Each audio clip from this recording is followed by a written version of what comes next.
From Patrick Gymnasium in Metairie, it's the Country Day Basketball Classic as the third place game is set to take place between the Warriors of Sophie B. Wright and the Raiders of Archbishop Rummel.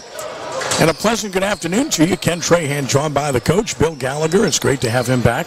We'll have Coach Mike McGuire joining us during the course of our doubleheader today, because immediately following this one, we will have the championship game of this tournament between the Karr Cougars and the St. Thomas More Cougars. I can assure you that the Cougars will win.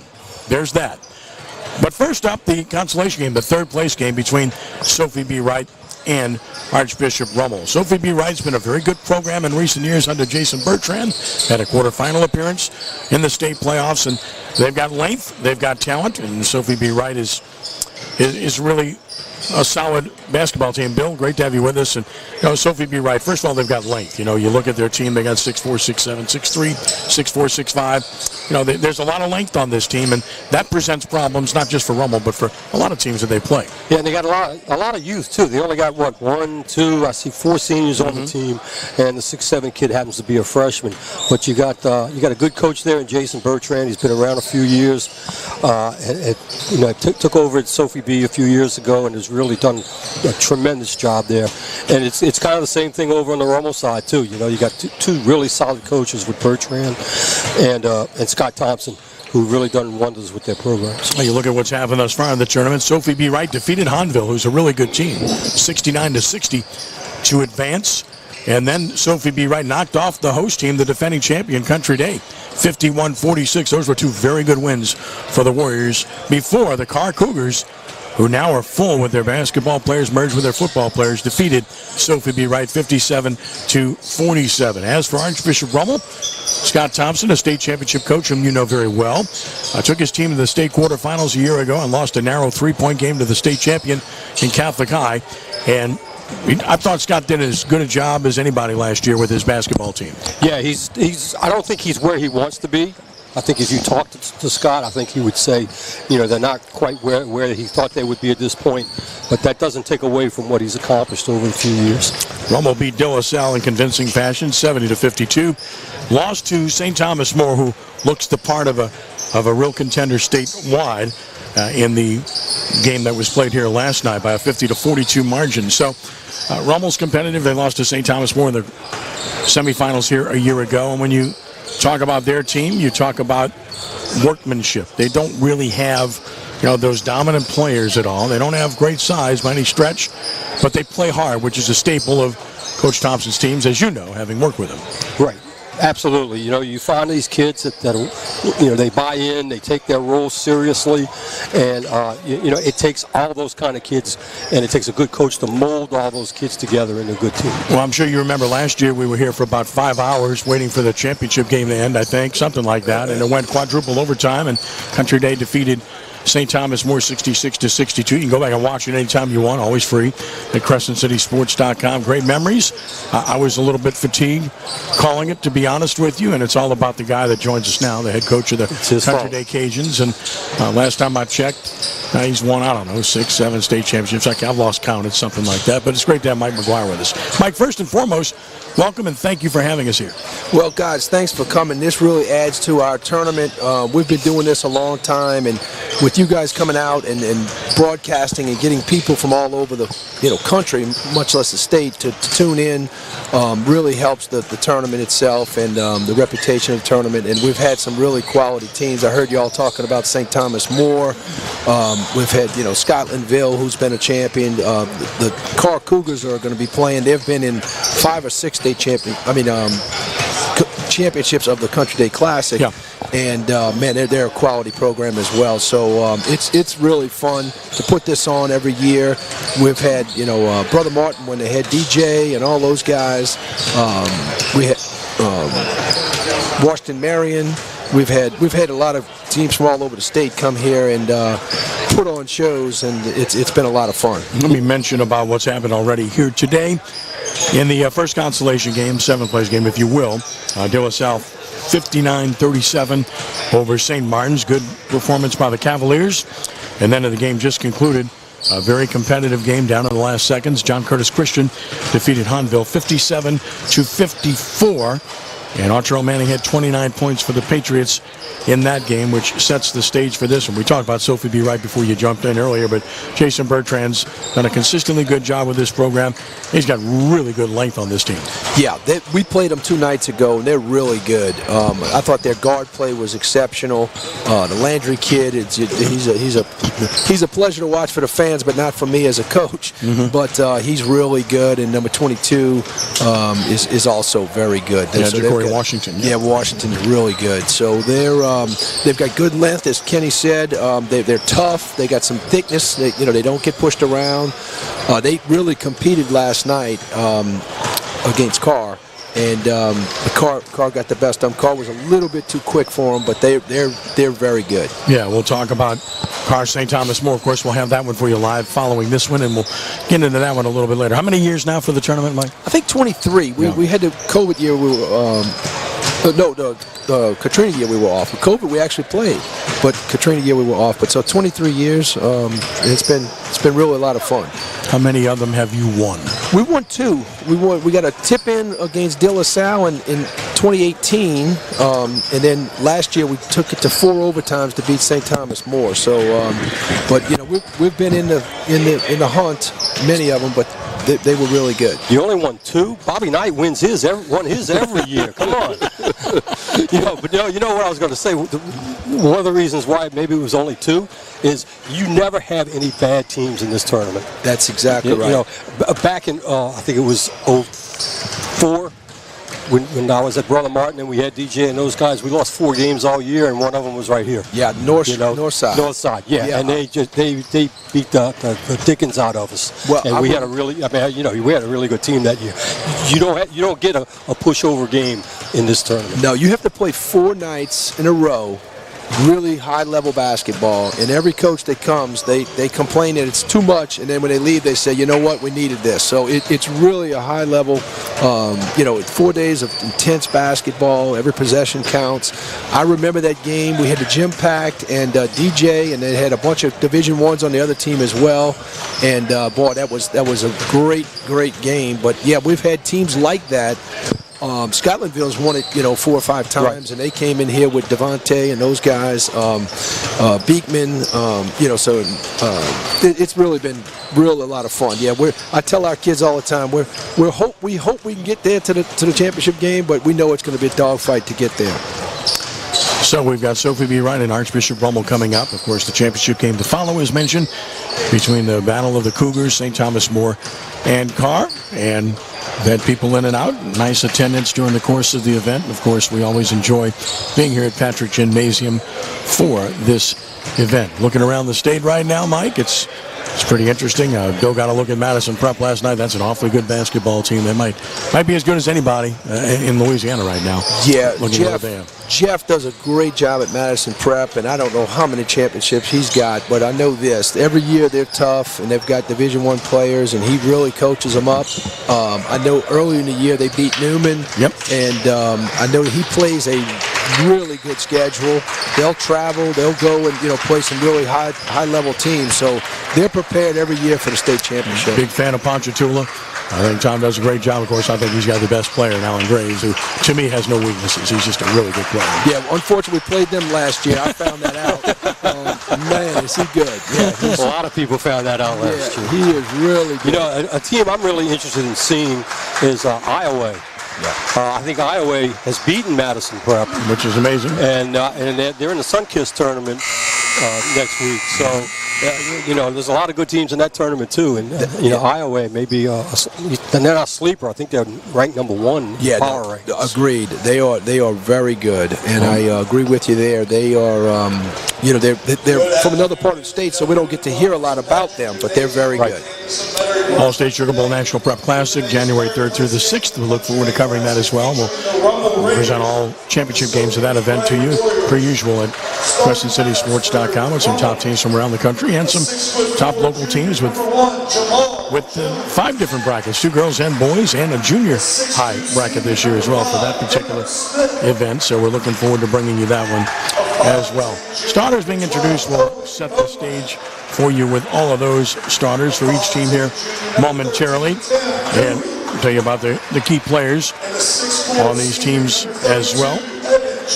Archbishop Rummel starters include the center Jamar Jones, along with Denham Smith, Owen Bodwan, TJ Tim Dewey, and Evan Giratano for Coach Scott Thompson. Now the Sophie B. Wright starters being introduced. And we'll tell you all about each one of them here momentarily. Sophie B. Wright will be in their white uniforms with their royal blue numerals and the yellow gold trim.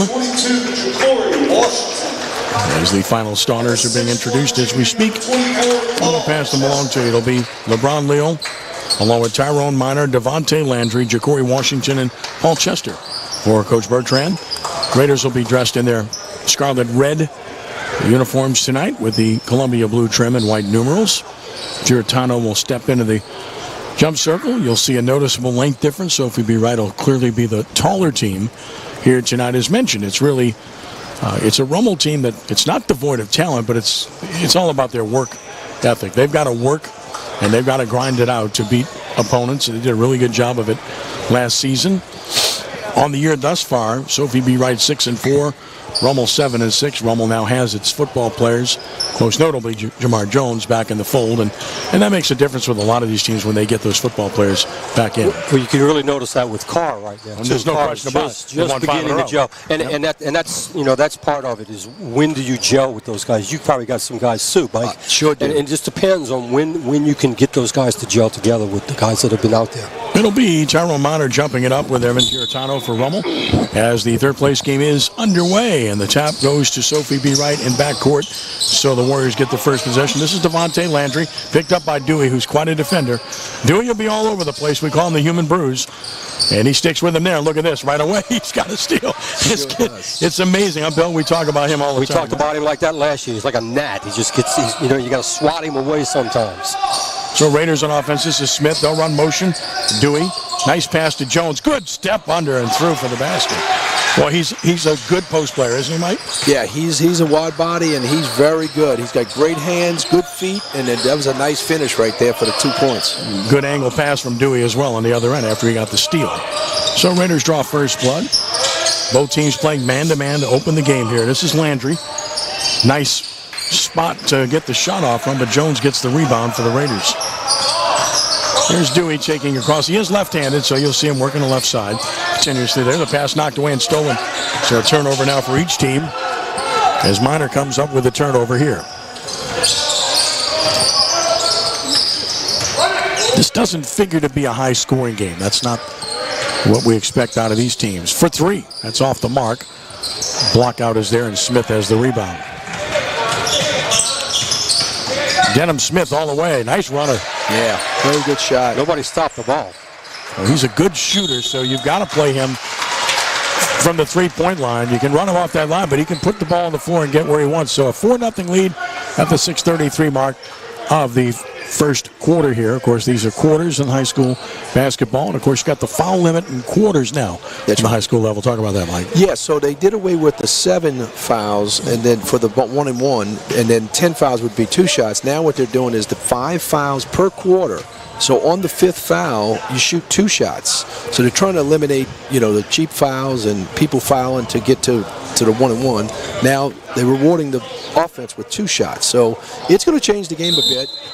But at the end of the game, you're still going to have to stop that clock. So it's important to It's a major factor in the game before this because the opponent, Hodgeville, only had like 1 team foul with 2 minutes left. They had to keep fouling just to try to get Curtis to the line. They finally did, and it was too late. Yes. So a 4-0 lead for the Raiders early on here. Warrior basketball.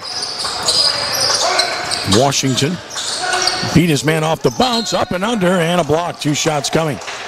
Didn't get the position established. Beat his man off the bounce there, Bill, and got to the rack. Yeah, and that's another rule change that I hear rumors of, that they're going to get rid of the block and charge.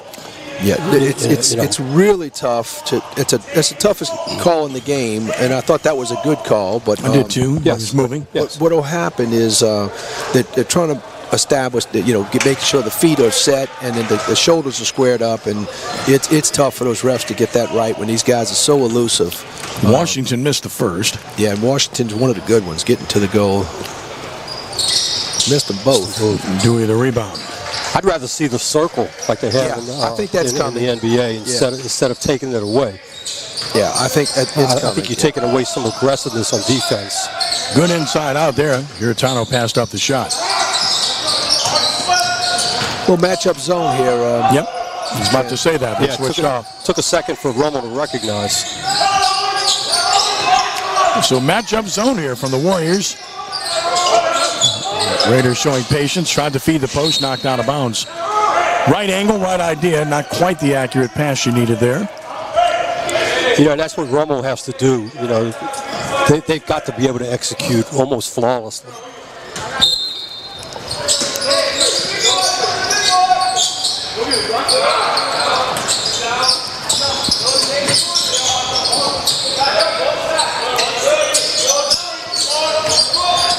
Raiders showing patience here. Open look for Giratano. Got it. Puts home the three. Yeah, three-pointer. That was a nice shot. Good ball movement by the Raiders. Good ball movement. Moved it from one side to the other. Nice job. Position defense by Giratano, and he gets the board. So he makes the three on this end and goes down and makes a good defensive play on the other end. That's what I know that Thompson likes that.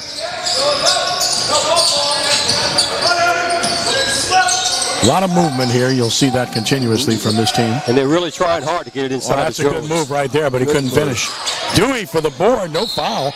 I was going to say, where's the foul? A little late whistle there. Yeah. He got knocked to the floor. They did call it.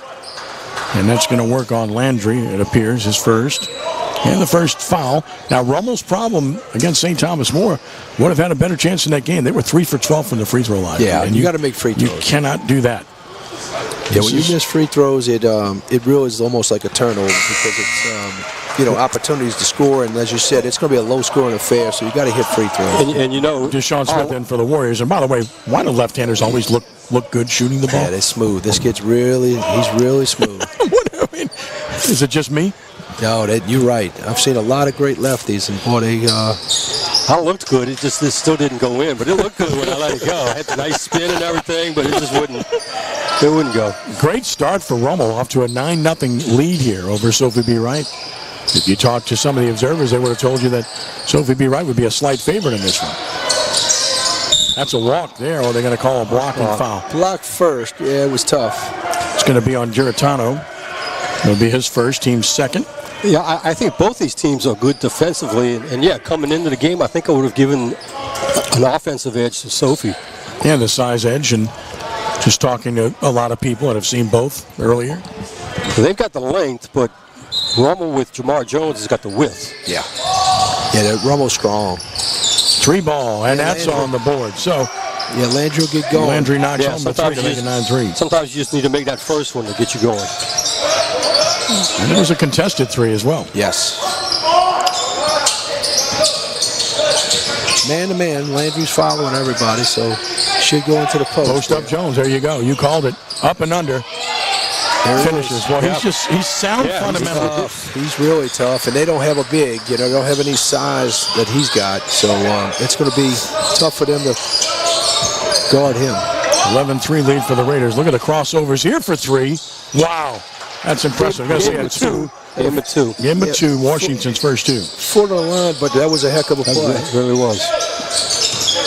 6-point lead for Rummel. We reached the 4-minute mark. Giratano hits the floor. Double dribble. Turnover second for Rummel. Good defense by Sophie B. Wright. And we'll get a substitution here. This will be Brian Grayer checking in for Sophie B. Wright. So Grayer coming in, Minor coming out at the 4-minute mark. Midway through the first quarter, 11-5 lead for the Raiders. Yeah, Grayer can really shoot it. He's a 3-point specialist. He can really shoot the ball from those corners. So they'll look. There he is. There's the human bruise. He's done it again. Good steal, good finish. Another steal. Unbelievable. Number 12. Baudouin went flying in and tipped it out of bounds. That's a great hustle. You know, Kenny, we did a couple of Rummel games last year. Doing so much fun to watch. I think I did a couple with Brother Martin. Yeah. And Rummel kind of like they go when Dewey goes. If he's having a bad game, I think he was maybe under the weather one game. That's what happened in the semifinals last night. He did not have a good game. Just when he doesn't have a good game, Rummel just can't get it moving. Oh, he's there. He's there heart and soul. I mean, his energy that he brings to it is amazing. He's on the bench now taking a rest as Rummel comes in with their first substitution. Grant Latino's in the game, and so is Cosentino. And that's an out-of-bounds play there. So turnover by Sophie B. Wright. So Rummel's come in with Jackson Cosentino. He's a shooter, 21, along with Grant Latino. 3:35 to play in the quarter, and a 13-5 lead for the Raiders. Back in the zone for Sophie. You got to identify him. That's a shooter there. Bang. You've got to identify him. You call it. 21 can shoot it. Cosentino for 3, and it's 16-5. You've got to know who the shooters are. He's maybe the best on the team. Him and Smith, 5. Really good.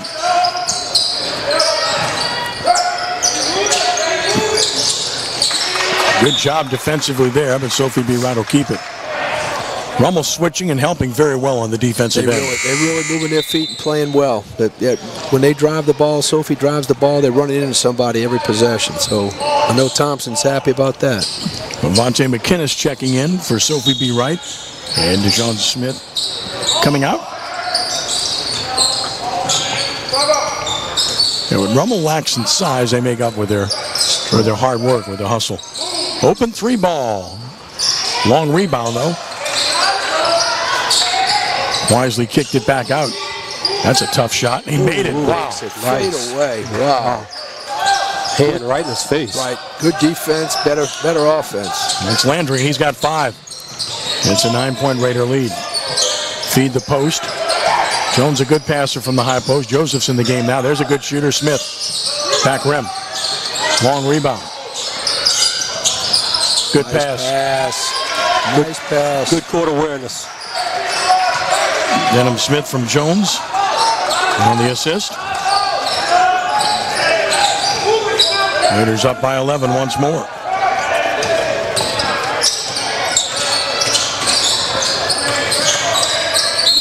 And that's a foul with the body for sure. So on the floor. It's going to work against Latino, his first, team's third, at the 2:04 mark. Both coaches animated, as you might imagine. They're both excellent coaches. Boy, that's a good block by Latino off the inbounds pass.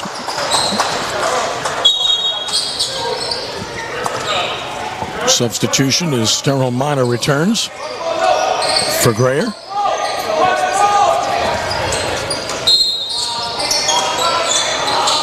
As we reach the 2-minute mark here of the first quarter. 11-point lead for Rummel.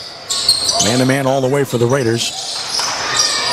I don't think you're going to see much difference in that all night long. That's going to be straight man. Good pass. Good board by Jones.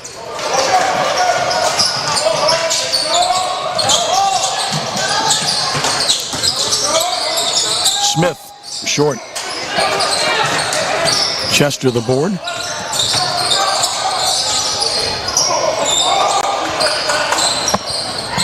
Long 3 ball. You got to grab that ball. You can't let that ball go there. Yeah. That was a mistake. Good and a pass. Good drive, good pass. Well done by McKinnis to Chester.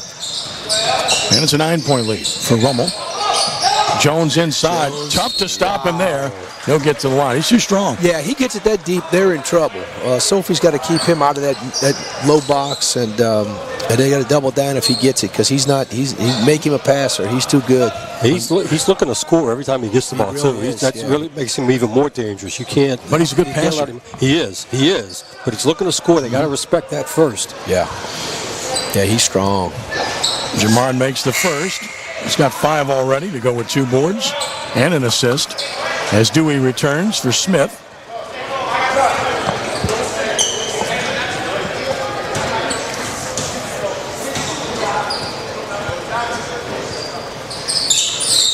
Buries it. Jones, captain of the Rummel football team.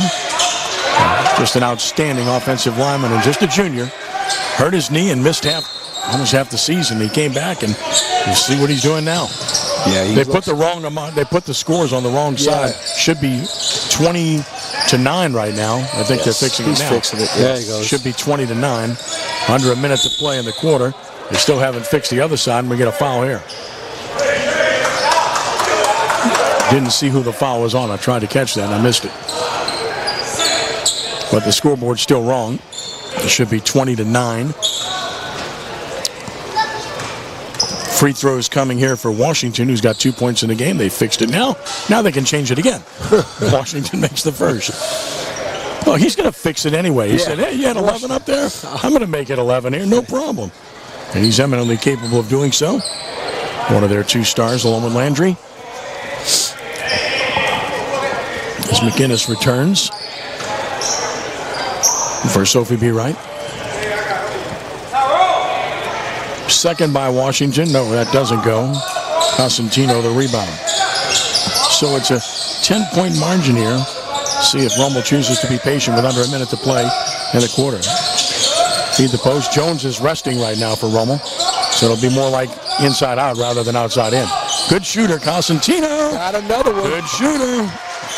Can't leave him open. No, he's very confident. He shot that without any hesitation, all net. Saw him in JV last year. Really impressive shooter. That was, they're going to call a foul before the travel. Second time we've seen that. That's on Cosentino. That'll be the 5th foul on Rummel, so it should be a 1-and-1. With 25 seconds left. Shots. Oh, he was in the act of shooting. No, we changed that rule. Oh, it's 2 shots, not 1-and-1 anymore. My bad. No, that's right. Yep. I called that out the other night. I'm like, too many years of 1-and-1. Exactly. Yeah. 2-shot foul. First is no good. He gets the second anyway. And we'll get Landry back in the game. No longer part of basketball jargon. 1-and-1. That's it. it's eliminated. Huh? Eliminate that from your vocabulary. What about college? College, they do. Okay, they thank still you. have it because they play halves, Right, college, exactly. College and the NBA. In the NBA, they play forever. Yeah, I don't know what they do with fouls in the NBA. I still haven't figured that out. They play forever. 12-minute quarters, man. Missed both free throws. Rummel gets possession here. I wonder when men's college is going to finally change the quarters. They're the only ones left. Yeah. That's right. Sophie B. Wright's going to press full court. Rummel would like to take the last shot. They can get it in bounds. They do to Dewey. And they're pressuring full court. Gets in the middle. That's a good idea. Break the pressure easily. Now they'll play for 1 shot with 10 seconds to play. Dewey out near the timeline. Crosses over. Cosentino gets a look for 3. Tough play. That was a tough That ball was right on line. Everything but results there. Nice little shot fake, head fake, step over. Still an impressive quarter for Rummel. 23-10 lead over Sophie B. Wright. Yeah, we thought they've done everything right. They really have. We thought it'd be a low-scoring game, and Rummel's got 23 in the first quarter. So they've done a very good job of putting the ball in the basket. They hit a couple of threes. A couple big guys got a couple buckets and free throws as well. So Scott's got to be happy. I know that Sophie's very talented though, so this game's far from over. Yeah, they're working in and out. They got a big guy in the middle that scored a few points. Cosentino has made a couple from the outside. So it's really tough right now for. Well, he was able to sit Dewey for defense. He was able to sit Dewey for about a minute and a half. He was able to give Jones about 2 minutes of rest there, so that's going to help. Really and the reason we say that is most of these teams are playing 3 or 4 games in as many nights. Now, Rummel did not. They only played 2 in the 3 nights, so this is their 3rd in 4 games. Yeah, but they practiced hard on that 3rd day. No, you think so? You know the guy? What, man? Was that killer stuff or what, man? Did you ever have to tell him to try to ease up a bit or what? Yes, I did, actually. Yeah. Yes, I did. Yeah. Yes, I did. No, he's going to have these guys, spitting nails and playing hard every night. That's one thing Thompson's going to do. So, that was a good quarter. Very good quarter. Raider ball to start the second quarter, up 23-10. Jones is back in. After getting a nice breather there. And Dewey will bring it across. Sophie B. Wright opens man-to-man.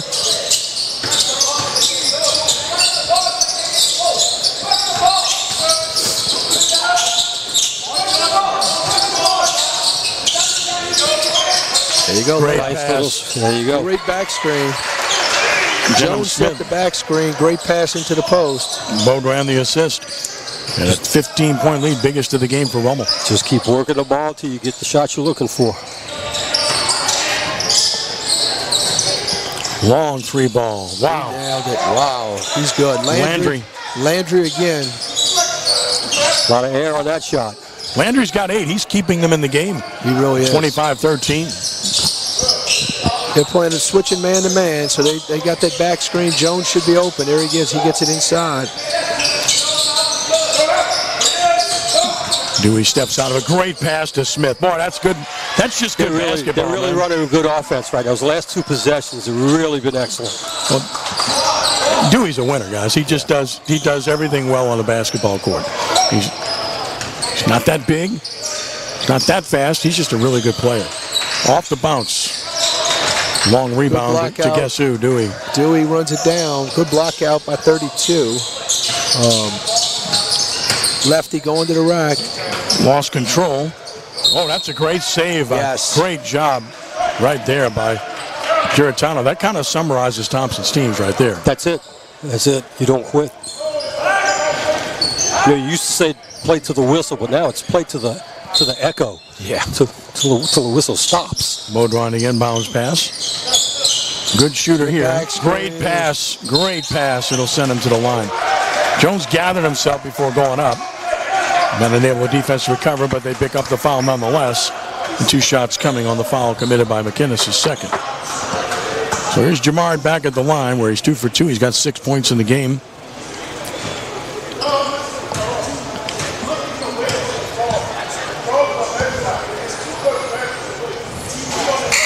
A little flat with the first. Their first miss from the line.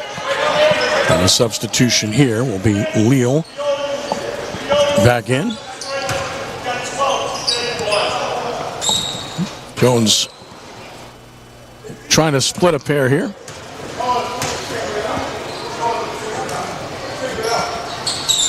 Not able to do so. Yeah. Deshaun Smith the rebound.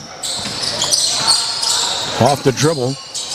Jones helped. Dewey got a hand on it, but it gets through to Landry, and boy, he's been everything for them. They've got the right defender on him, but he gets where he wants to get, but can't make it. Denham Smith rebounds. Still good position defense. Yeah, very good. This is a good shooter here. Ooh, spun out. Leo, the rebound.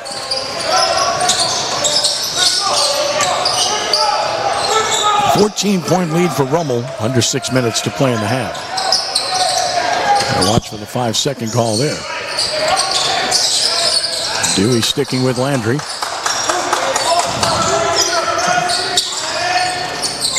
Good step through there, and a block from behind by Jones. Great team defense. The Sophie's kind of just standing around offensively. Yeah, not a lot of one-on-one. Yeah, a lot of one-on-one. Not a lot of movement. Well, Rummel's opted now to switch. They put Dewey on Landry consistently in this quarter. Now, he gives up quite a bit of height. Dewey's only about 5'10", but boy, he's a good defender. Yeah, he stays with him. He doesn't help. He gets right on him. Little flex cut here.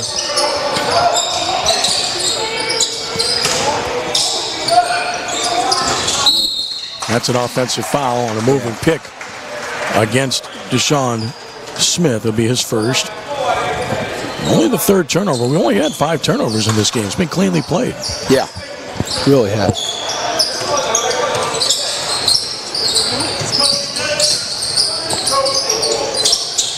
Great inside out. Boom. Knocked it down. Got to be impressed with the way they're playing. Ooh, they hitting shots and going inside out. That's tough to stop. The ball movement's really good. Yes. That was a heck of a pass in the air. Dewey gets a hand on another one, folks, and Smith comes up with a steal after Dewey knocked it away. Just one of those players, you know. I mean, a team, you've had a guy like that almost every year that you fall in love with it, man. Corciani was just like him. Yeah, I mean, exactly like him. Just hands on the ball, loose ball, making all the right plays. Yes. You know, it's not about scoring all the time, although he can score, okay? Yes. But it's making all the right plays, playing both ends of the floor, guarding their best player on the other end.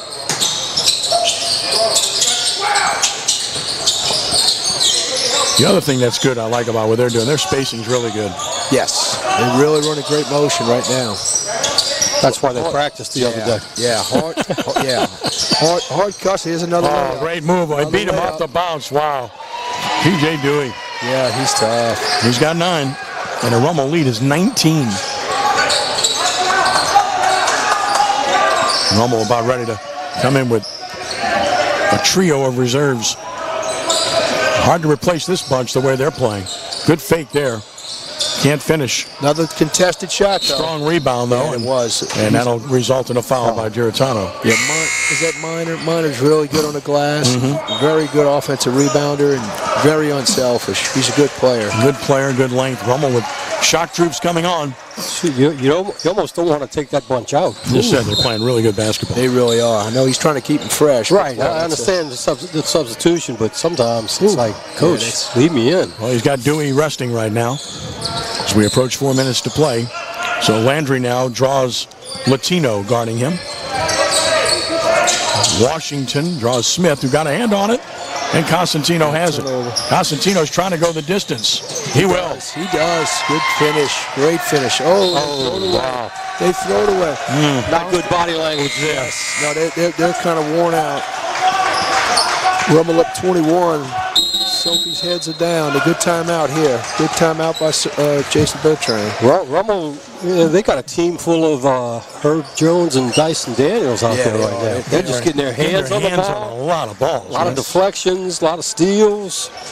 Well, you could see his team the way it came on last year. Look, they played really well at the end of the season, and they went to Baton Rouge and pushed the state champion to the limit. They lost in the last 30 seconds to Catholic, 61-58. Catholic went on and won the state championship. Yeah. So you could see, and their record this year is kind of deceiving because they played without Jamar Jones and without Joseph, without three of their players that they have now, and they've clearly made them better. And they've also played tough teams. They've lost at Ponchatoula. They've lost at Walker. So they played some really good people. So the level of competition makes a difference. So as I say all the time, records at this time of the year, they don't tell you a whole lot. I mean, and I'm not taking away from anybody right now that's got a really good record because we see some teams that do. I'll tell you who else is really good is St. Augustine. They're outstanding. I've seen them. They're really good. We saw them up close and personal. We lost to them by 9 early in the year at the Chalmette That's pretty impressive to lose by 9 to them, okay? We played really well, and I thought our guys battled, and we were same boat. We didn't have all our football guys just yet, but I was really pleased with our effort in that game, even though it was in a defeat. But, yeah, St. Augustine is very good. Well coached. Rummel with a 34-13 lead here. 3:45 to play in the first half. Good inbounds pass. And They just can't stop it. Yeah, that's a good play.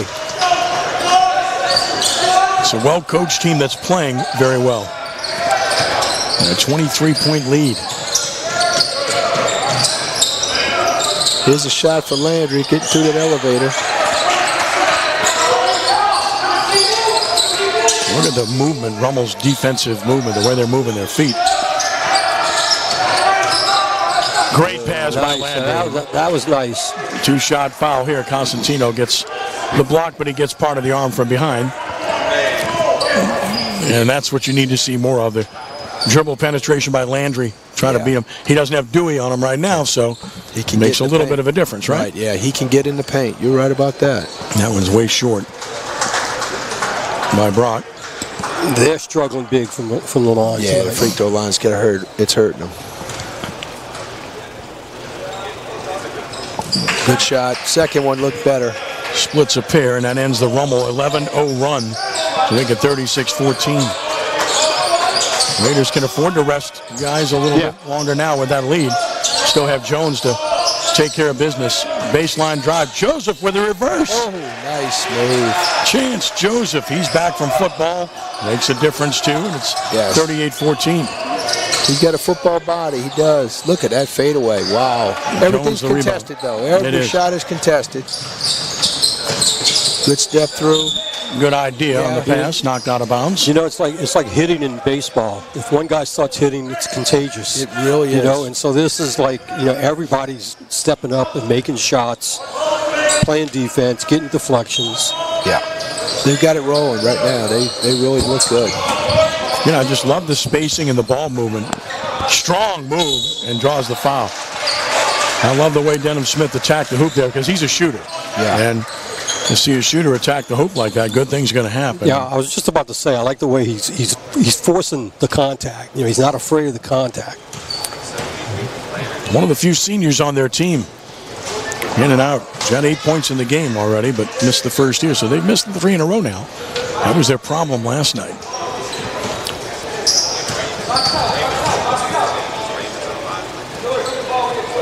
Missed them both. Missed them both. So they missed 4 in a row. Yeah, that hurts. Landry the rebound. Good help. Really good pass. Not the result. Long rebound, though, and they'll get another shot. Can't leave him open. Landry kick out after the offensive rebound. That's when the three-point shooters are usually the best. And that was Landry, right? That was Landry. Yeah, he's got 11 now. Yeah, he's got 3 triples in the game. Again, he's the one guy giving them a chance. Answer not there, and Landry gets the rebound. He's a good player. Oh, yeah, he's tremendous. Got good length, very smooth. Nice pass here. Makes his teammates better, too. Yes. But the rebound controlled by Latino. Glass had a wide open three, just couldn't hit it.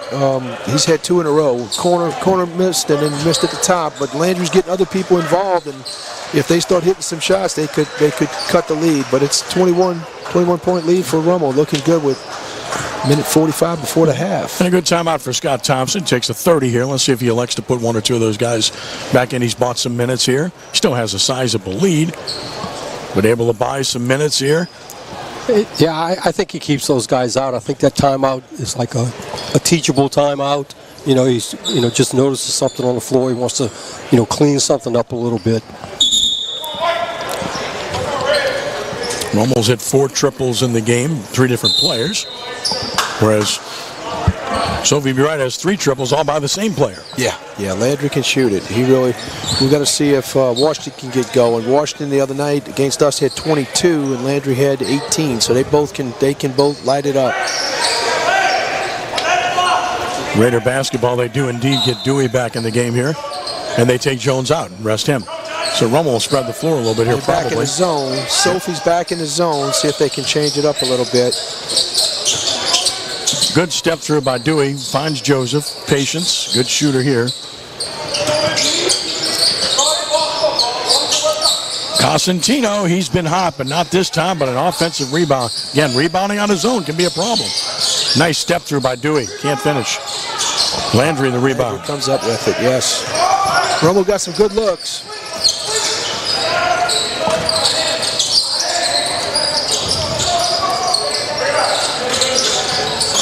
Good steal. Guess who? Dewey. That'll be his second steal. He got his hand on 2 others. Joseph with a wide open look. Bam! 3. That's a 3 from the right side. Good find. Dewey with another assist. He's got 4 of those. Like I said, he does everything well. He really does. He understands the game completely.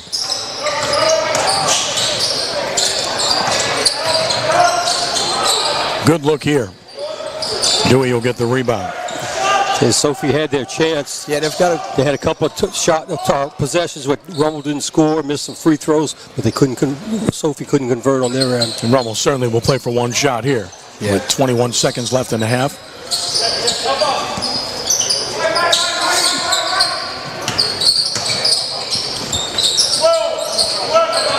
Now down to 10. Dewey gets the high screen. They switch. Got to go up, but he walked with the ball. Yeah, he walked first. So with 1.7 seconds, it's only the 3rd turnover for Rummel. Yeah, that's been a difference. They've really done a great job moving the ball. He just was shot faked and moved his feet, but good idea. I was looking for a pick and roll right there. Me too. Big boy didn't go to the goal. No. Of course, they're real big boys resting right now. Yeah, maybe if Jones was in there, they would have rolled. Good play here. Landry gets one off at the buzzer. Nope. And at halftime, Rummel with a 41-17 lead. And that's just an impressive half of basketball by Rummel against a pretty good team. Very good. Yeah, that was very good because Sophie was really trying to D him up, but Rummel was very patient. And as Coach said earlier, they got whatever they wanted. They moved that ball till they got the perfect shot. And most of them went down to get 41 points and a half. You're doing something right. Well, Scott said before the game that if they played with the effort tonight that they had last night, even though they lost last night, that he felt pretty confident tonight. Well, he's got to feel pretty good about the way they played that first half. Oh, yeah, they were right in it last night. It got to 10, but if they'd have made free throws, it would have been a 2-point game. Right. You know, either way, it could have gone either way. Great ball game last night. Rummel has kept their intensity. Scott got it out of them. They're playing at a high level, and Sophie looks to be a bit tired and a little bit frustrated with Rummel's pressure. Well, they've got no answer on the inside either. And if they pack it inside, then Rummel's hitting the outside shots. Yeah, they're a problem right now. Jones is way too big for him, and then, like you said, when you're hitting threes, it opens everything up. It opens everything up.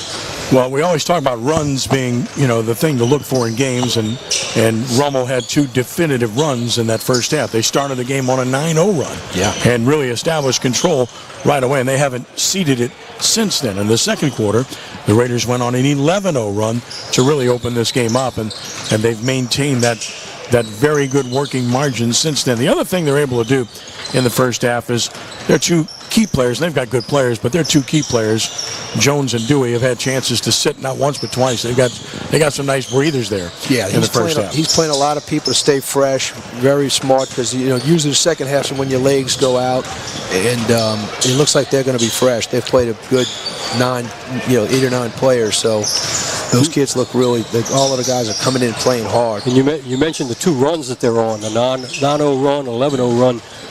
That's 20 points. That's more points than Sophie's got in the half. Yes, because Sophie B. Wright's been all about one player. Take away trading baskets. They're on 2 runs that have outscored Sophie. Yeah, you're right. Absolutely. And I'll tell you, my guy, the difference is going to be Washington's got to get going in the second half. Landry can't get him back in the game by himself. So Washington is going to get back in the game. So Lenny Van Gill is watching on his television right now, so he's enjoying that. So there you go. There you go. How you doing, Lenny? He's doing fine. He's doing his own thing, busy as always, and does a fantastic job for us at CrescentCitySports.com. 41-17 Raiders at the half. Oh, you look at Rummel. I mean, they just did everything well. They moved the ball extremely well. They made shots. They played really good position defense consistently, and they really boarded well. I think if I look at the numbers, I really think they have a slight edge on the boards, which you never would have thought going into this game against the length and the lack that they're facing. And the lack of turnovers. Well, that's also true. Both teams, yeah. Each team has 3 turnovers, and you don't see that on the high school level. No. It's been a very clean, well-played game. They're both well-coached, and, I'm sure that's a point of emphasis, because if you can keep that turnover down, you're going to get a bunch of shots, and some of them go and some of them don't, but the first half, Rummel's got a lot more going than not going, so they're doing a very, very good job. Sophie didn't take a whole lot of bad shots in that half. They just contested. Most of them were contested. But they were still good shots. They may have passed up a couple because now they're little gun shots. Yes. So you gotta work at that at halftime and tell you guys if it's a good shot, you gotta take that shot. They're gonna fall. Yeah. Particularly, like I said, if Washington can get going, and he hasn't, I don't know what he has in the first half, but Washington's their guy. So right, and if he passes up shots or whatever, or looks to pass instead of shoot, then they don't have a chance at this. He's got to continue to shoot the ball when it's open. Yeah, that's true. The 2 finalists are on the floor warming up right now between games. We'll have that one for you following this one, the Karr Cougars and the St. Thomas More Cougars for the championship of the Country Day Classic. Ken Trahan, Mike McGuire, Bill Gallagher with you from Patrick Gymnasium in Metairie, taking a look at the first half numbers, and the difference is obvious. Sophie B. Wright has 1 player with double figure scoring, and nobody else has more than 3, whereas Rummel has 5 players with 5 points or more and spread the wealth very well. For Sophie B. Wright, you've got Oscar Brock with 1 point, Paul Chester with 2 points, Ja'Cory Washington has 3 points, 2 rebounds, and then Devontae Landry with 11 points, 3 rebounds, and an assist. For the Raiders, Evan Giratano has 3 points on a 3-ball with 2 rebounds. Then you've got Chance Joseph off the bench with 5, including a 3-ball. Jackson Cosentino's got 8 points, including a pair of triples. Jamar Jones with 8 points, 3 rebounds, and an assist, along with a block. And then you've got Denham Smith with 8 points, 2 rebounds, 2 steals. And TJ Dewey with 9 points, 4 assists, 3 rebounds, and 2 steals. Yeah, he's been all over the place. You call that one right. Rummel goes as Dewey goes, so he's done a great job of getting everybody involved, and then to get 9 points in the half with that other productivity is really, really big for Rummel. Right, because they don't need him to score. No. Yeah. No, I mean, look, he can. I mean, he can put it on the floor. But his game for Rummel is running the offense, getting really good defense, penetrating and assisting, setting up others, and playing great defense. His 9 points are lanyard here for them. I just think his anticipation on the defensive end is as good as anybody I've seen. Last year, he's as good as anybody I saw. What I mean by anticipation is some guys have they're longer, and they have better athletic ability, but understanding and just anticipating where the ball's going and getting in the passing lane. He gets his hands on more balls than anybody I've seen, and just does a great job. And I don't want to get too effusive with praise, but I think that's kind of what you saw here in the first half. Their team as a whole played like that. I mean, this is not a bad team that Rummel's facing. No. By any stretch of the imagination. Sophie's very good, very competitive, quality players, as you said, very long. They look good on the court. It just Rummel's out hustling them and out playing them right now and out executing. Rummel's team and what they do. They're schematically and what they do, it looks quite a bit like Jesuit. They're similar. Those two are probably more similar than any teams I watch with what they run on offense. Jesuit, by the way, is off to a really good start, playing excellent basketball this year. I think they've lost just one game, if I'm not mistaken. So, Brother Martin's off to a good start in that league. They've lost 2, I think, maybe 3. Is it 2 or 3? I think, yeah. 3. St. Augustine, we talked about earlier, they've been off the charts good. Karr is obviously a good basketball team. That goes without saying. Holy Cross has talent. They have athletic ability on that team. We saw John Curtis earlier, and when Artrell Manning plays like that, look out. They're good. Yeah. That league has no weaknesses. There's nobody in that league that can't play. No, every one of them are good. I think this is a year where the Catholic League is going to beat each other up with the possible exception of St. Augustine. If everybody plays to their ability, I think they're a little better. I think they're a little better than others. But again, can they be beat? Sure. But I mean, yeah, sure. I mean, it's not very often that a team goes undefeated in the Catholic League. Yeah. In any sport. No, I agree with that. That is a tough league. I think that'll happen again. Nobody will go undefeated in that league because it's tough to. It's tough to go in these respective gyms and play and win in that league, especially when you got teams the way they are. Not every year are they this good, by and large, but this year, obviously, it's a very good league to say the least. I was here last year when covering a playoff game when a certain home team got eliminated. That was no fun to watch from that perspective. Give the other team a lot of credit. Catholic, they played very well that night. But, looking ahead at your division right now, Mike, and what you're dealing with and who you're looking at in your division, I mean, I'm just looking down the road and seeing who's there, who's good, what to expect. And, I mean, again, wow. I don't know what to say about Newman at this stage based on what's transpired. Yeah, they were clearly number 1. Yes. And then there was a big drop-off between 2 and about 9. Mm-hmm. But if they're out, 2 moves up to 1 and everybody comes up, those top 8 teams are really good. I mean, I really think it's Calvary Baptist is really good. Calvary Baptist is good. Dunham is very good. Mm-hmm. Catholic New Iberia, who upset us last year, was very good. Mm-hmm. I mean, St. Thomas Aquinas is in that division. I mean, I was surprised they got beat as bad as they did in the last game of this tournament, but Robotham's still playing like that? Yeah, we played really well. He was a little hurt, but we were hitting shots, and we obviously know Cohen real well. He played with us as an 8th grader, and then before he left. But I'll say this: there's a good 7 or 8 really good teams in our division that anybody can win it. I mean, it's U High is in our division. So didn't even think about that. That's a traditional. They may be number 1 right now, I believe, in the PowerPoints. I believe. So U High has always been good. Joe Spencer does a great job over there. They have some talent. So I'm telling you, Division 3 is really, really competitive, and we'll see what happens with Newman. But if they appeal and get back in, but right now, we got a lot of work to do to be in that mix. Sophie hadn't come back on the court yet. Oh, and Sophie's in our division.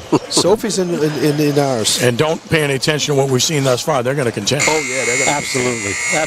Yeah, length and talent. They are not out here yet. The horn is sounded for the start of the second half. They're coming now. I see they're on the other side there. They're coming across the curtain, under the curtain right now. You better hurry. Yeah. I mean, there's a game to be played here. I mean, you know that Jason's such a good coach. You know he has to be burning up right now. Oh yeah, this is not a good. Yeah, that's not a good. It's not a good talk right there. That's We've all been in those kind of locker rooms. Oh yeah. They limping over here now. They jogging onto the court without warming up. So yeah. This is about attitude. This is about your effort. This is about everything else rather than making shots. Right. Do you want to play?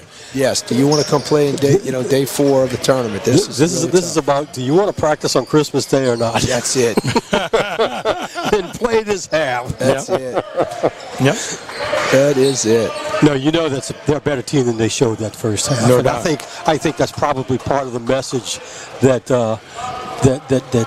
Jason used at halftime is you're better than this. All right, second half begins. Sophie B. Wright gets the ball first here. So resetting things. Rummel opening man-to-man. Landry has it with Dewey on him. That's been a great matchup when they've been on the floor together. This is Washington against Smith. Back out top to Leo. Dribble penetration, almost a travel there. Got his hands on it, but Sophie B. Wright retains. Good switch here. Rummel switching back.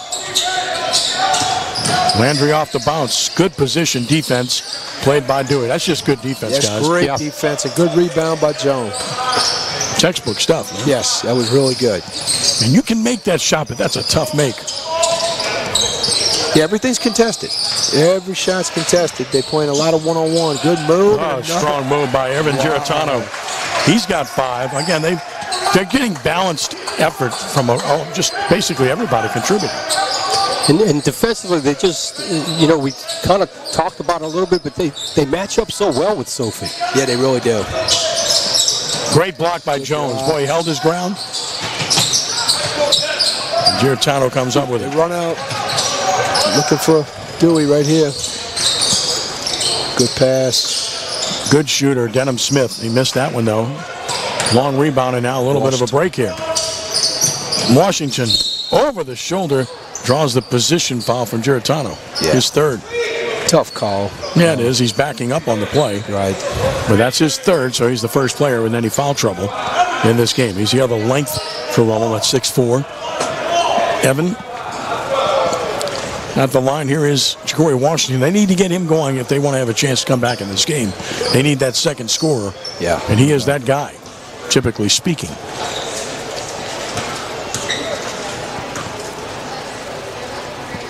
Missed another one. Well, they're struggling at the line. Well, he is now 1 for 5 from the line. Yeah, that's... Then it becomes mental. You get up there and everybody starts missing them. So, got to make a few. Missed another one. Jones the rebound. His 6th board. Change defense. Going to a 1-2-2. Now they fall back man. Nope, zone. Fall back zone. Zone to here. Although they're guarding Jones man, it appears. Right. So it's like a box and one, really. Yeah, they do a lot Now of they switching. switch off, and there's a foul on a reach in. They do a lot of switching. That's on Leo, his first. None of it's bothered Rummel. No. They run good offense, very strong with the ball.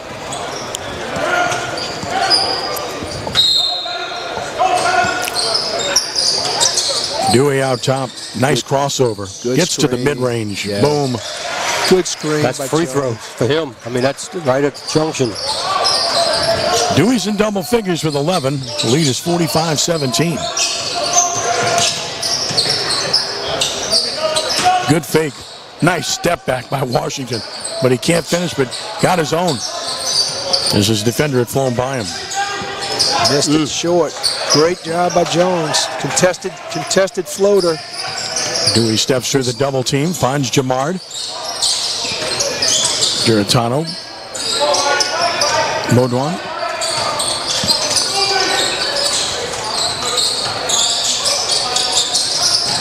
Good pass. Patience. Jones screens and looks. He rolls to the basket and draws the foul. I mean, that's just textbook basketball. It really is. Yeah, it just opens right up. Pins his man behind him.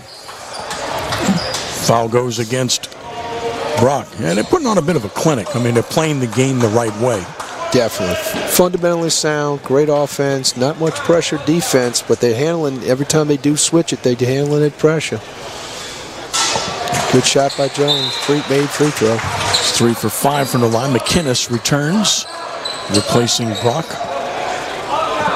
So Jones trying to get to double figures to become the second Raider in double figures if he can sink the second.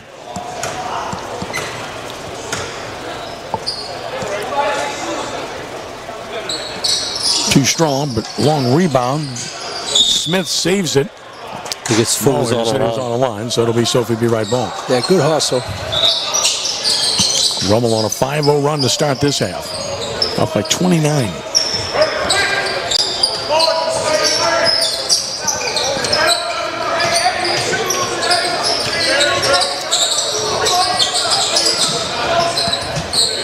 Smith guarding Washington. Nice step back and draws the foul. Yeah, it's good play. He's got skill. Smith draws the foul. It's a nice clear out, 1-on-1 for Washington. He didn't make the bucket, but he got fouled. So let's see if he can make some free throws here. Well, that's been the issue. I mean, he's 1 for 6. Yeah, he's got to make some free throws to get them remotely back in Right, that's what they need is no time off the clock and scoring points like that. Yes. St. Thomas More and Karr to follow for the championship. Live here on Crescent City Sports. Chip and Matt Merritt taking care of business for us here this afternoon. We're always appreciative of their efforts. Can't get the second, and Dewey has a rebound. 46-18. Oh, turnover. That was a little bit hot for him. Yeah, a little too strong. Oh, what a hustle back though. Oh, a late foul called here. Yes. On Jones. 2 shots coming. Jones threw it away, but I give him credit. He sprinted back. He got down to the other end. He really did. He had a good contested shot. The ref came in late and called the push. I believe that's his first, at least from what I have, and free throws are coming again. So they're getting to the line. This is Jackson, Elijah Jackson. Got it. Nothing but the bottom.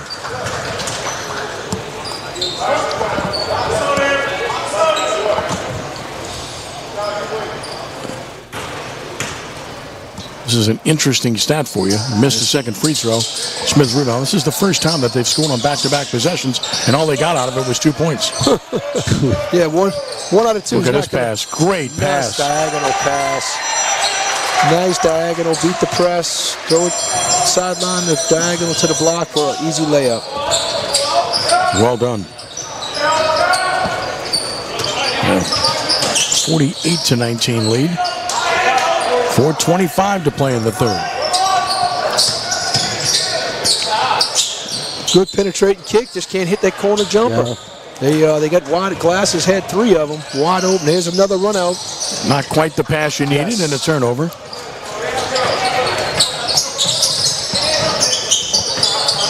Raiders now with 5 turnovers. Good help by Jones. Nice kick out. Bam. Then finally Glass hit one. Good pass again. Rummel with another run out.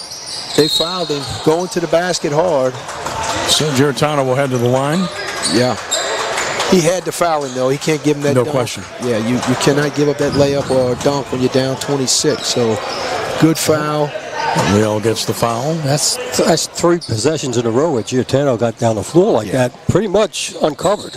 Yeah, they're trying to pressure, and they're throwing the ball to the middle and in diagonal, so Rummel's doing a great job in the press offense, looking up, and good hustle by the big man, getting to the block. Talked about Jones, Dewey, and Smith, but Giarratano played a really solid game. He's got 8 points, 4 rebounds. Yeah, he's really been good. Rummel's bigs have been the difference in this game. They're creating a lot of trouble for Sophie in the paint. Sophie is long, but they're not thick like Rummel. Latino and Joseph check in for Rummel. Constantino's about to check in. Splits a pair of free throws, and Landry has a rebound. Another contested 3. And Giarratano gets another board, make it 5.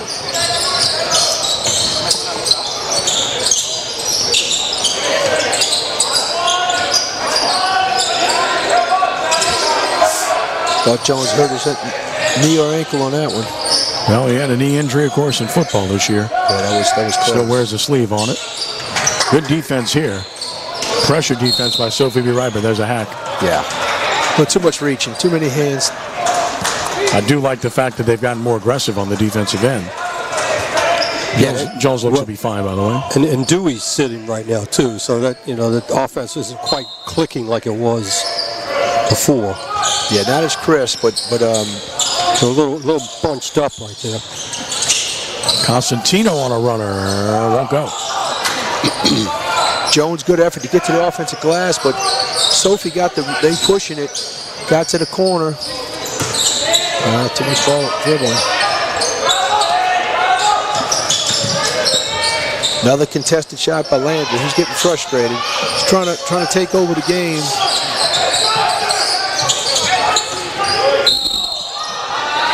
Reaching foul. 23. And McInnes is third. Yeah, McInnes says reaching, but they're getting desperate. They are working harder, but they just keep reaching and getting fouls. Rummel's at the line already. Sophie's got 5 fouls, so Rummel will shoot 2.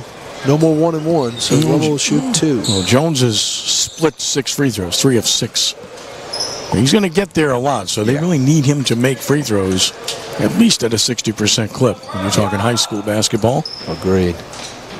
And he's got a nice rotation. His touch is fine. I mean, his rotation's fine. To me, it's all about getting it above the rim. That's it. A slight knee bend for him. That's what you look for in every one of his free throws. He's in double figures with 10.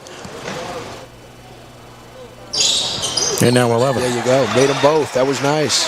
A 51-22 game. 2:40 to play in the third. Almost maintained its advantage throughout.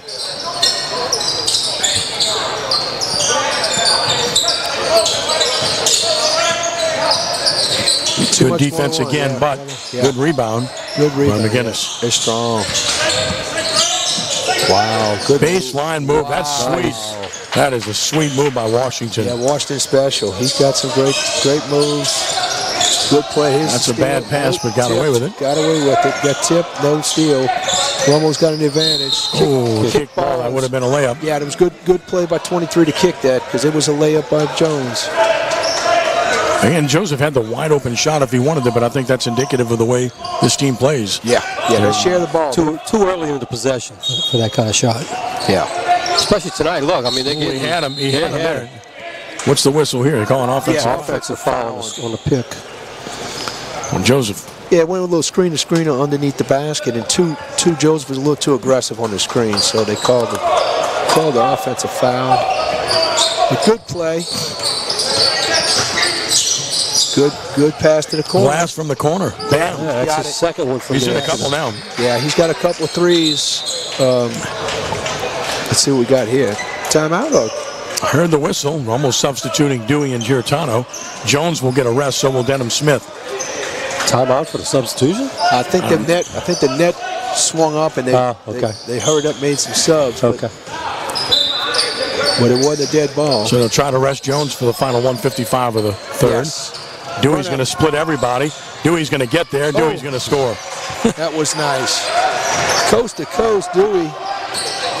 Nice little spin. Lefty threw him off a little bit. Oh, good block. That was a good block. That called a foul there? Yeah, no, that wasn't a foul. That was not a foul, and that's his 4th foul, Giartano. That's too bad. So now they're going to have to come back with Jones right away. Yeah. Looks like I think he's going to go somebody else. No, he will. He's going to go to Smith and play smaller. Okay. So play without a center, basically. Yeah. They really don't need a center with this team. They're long, but they're not. No, you run 5 out, run it high, run some time off. Yeah, he's got a minute 40, so he's going to probably look for a good back cut. McInnes missing the first. He's 0 for 3 from the line. Smith in for Giartano. Giartano gets a nice hand. Sophie just can't do anything tonight to help themselves. That's right. Just not hitting the shots, not hitting the free throws. Kind of stuck in neutral. Yeah. That's way too strong, but there's Landry, and he's been good, and he draws a foul from Smith. Smith's second. Yeah, good rebound, but even there, he kind of hesitated before he tried to put the shot back up. So here's Landry at the line. And there's his first point of the second half. He's got 12 now. And Jamar Jones does come in for Smith, so they decide they want to go back to big. Denham takes a seat. Landry putting the second one in. He's got 13. 53-29. Full court pressure, it pays off. Glass on the steal. And now another foul. So Rummel committing a lot of fouls here. It's the last thing they want. I think that was a kick. I call it a kick, not a foul, my bad. But that's 4 turnovers in the quarter for Rummel. And he only had 3 in the first half. So a little careless there. The pressure from Sophie B. Wright paying off. Yeah, it has picked up. Sophie's playing a lot more aggressive. Landry. Off the double team there. Good job by Joseph on the help defense against Landry. Landry being guarded by Latino right now, not by Dewey. Dewey's guarding Washington.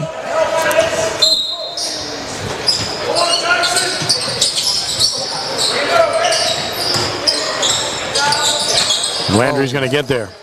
And draw another foul. And that, boy, I mean, Rummel's committing a ton of fouls. Yeah. Yeah, nobody stepped in to pick him up off that drive there. Jones draws his second. Yeah, Jones was a little late. He thought about coming over to block it, then he got his body in, but Landry drew it. Landry does a good job of getting to that paint. Well, he doesn't have Dewey on him. I mean, it makes a huge difference. Yeah. It really does. Matchups are critical when you're talking about 2 good players like this. Washington and Landry can get where they want to get, just the other guys are not producing, and Rummel's very aggressive. Sophie B. Wright will certainly pressure full court off a make here. They get it. It's 15 points for Landry. 53-31. Here's the press. Good job by Rummel. Joseph wisely backs it out. In the middle of Jones. Nice fake up and under. That's a great move. Big man. He's so fundamentally sound. He really is. When you know you're not going to knock the ball out of his hands, he just really takes good care of it. He really does. And good up and under, and in long arms, good hands. Washington, long distance, no. And Constantino, the board. Double team here. Wisely gets it to Jones. Yeah, it's kick That's ball. a kick ball. Had to be a kick. Second time they had potential layup on a kick. Great idea, though. What I like about Jones on the press is he doesn't just stand there waiting for the ball. He meets the ball. Yeah. And then he turns and he's looking and he's looking at the floor to see what else is there. Yeah, he does a really nice job. What's the call here? Another offensive foul. Dewey's like what? Yeah. He real aggressive screens, and ref got him on probably a push. That's the second one they've called on an inbounds pass for Rummel. So clearly that's what the officiating crew is seeing something there. That's what the third official is there for. Pick up that kind of stuff off the ball. Yeah, they're really strong screens, so some refs call it, some don't. 55-31. Raiders with 35 seconds to play in the third. Rummel's picking them up full court now.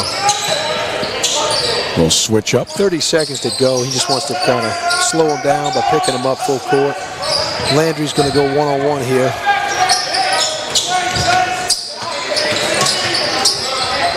Landry. Tough shot there. Another tough shot. Jones gets another board.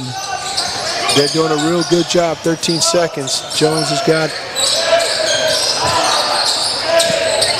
You know, Dewey wants to go left if he can. He just crosses over to his right. That's a great move. And an up and under, but he can't finish it. Wow. Boy, that was a sweet move. That was a great move. And the end of 3, 55-31 in favor of Rummel. Can't make that move if he's right-handed. Yeah, that's right. He went right, got back to his left, but just missed the layup. He's done that a couple of times today. Yeah, he really is tough. That was a good play. Jones with 13 points and 8 rebounds for Rummel. Dewey has 13 points, 4 rebounds, 4 assists for the Raiders. And, of course, it's Landry with 15 points, 5 rebounds for Sophie B. Wright. The Warriors played Rummel on even terms in the third quarter, 14-14, but didn't make up any ground, which they needed to do to have any chance in this game. Right. Championship game to follow. Yeah, it should be a dandy. I tell you, Karr's playing a lot better, and you know what you're going to get out of St. Thomas More. They're a machine. They really do a great job. Danny Broussard has them ready, and we're praying for Danny to recover. We all are. And, hopefully he's watching. I think he might be. My buddy helps me out. If he's allowed to at this point. Right. I don't know. Yeah, don't get too excited, right? That's right. Helps me out with our high school football show. Does report sometimes from St. Thomas More games, which are always positive for St. Thomas More. They're a machine in football. So good. So good. That whole program, though. Yeah, it really is across the board. Across the board. Danny does a great job at basketball, and then you know that Coach Hightower's football. Baseball's great. Baseball. Now they got a wrestling program. Look out. Wow, do they really? Yeah. Wow, they're Trillions Catholic's been dominant in that region in wrestling, and St. Thomas More said, you know what? We're going to do this too. Okay. Well, they're terrific in all their sports. Out of bounds. Yeah, Raiders will keep it. Sophie's picking up the pressure. They though. are. They just got it. They can't score. Rummel's doing such a good job. They can't convert off of it. Right.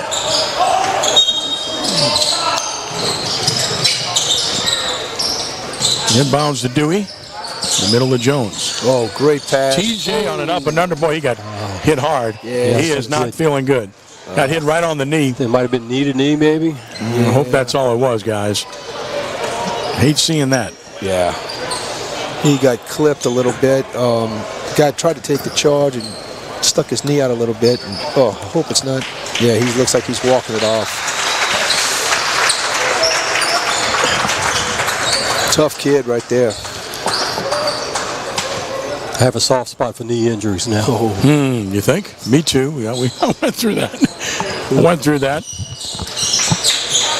A wet spot they're dealing with under the hoop. I know this much about Dewey. He's tough as nails. If he can go, he's going to go. Oh, yeah. No question about that. He's the heart and soul of this team. No doubt. Well, he and Jones are both juniors, so they got a lot to look forward to in that regard, does Rummel. Yes, they do. 14 for Dewey. He's got another coming.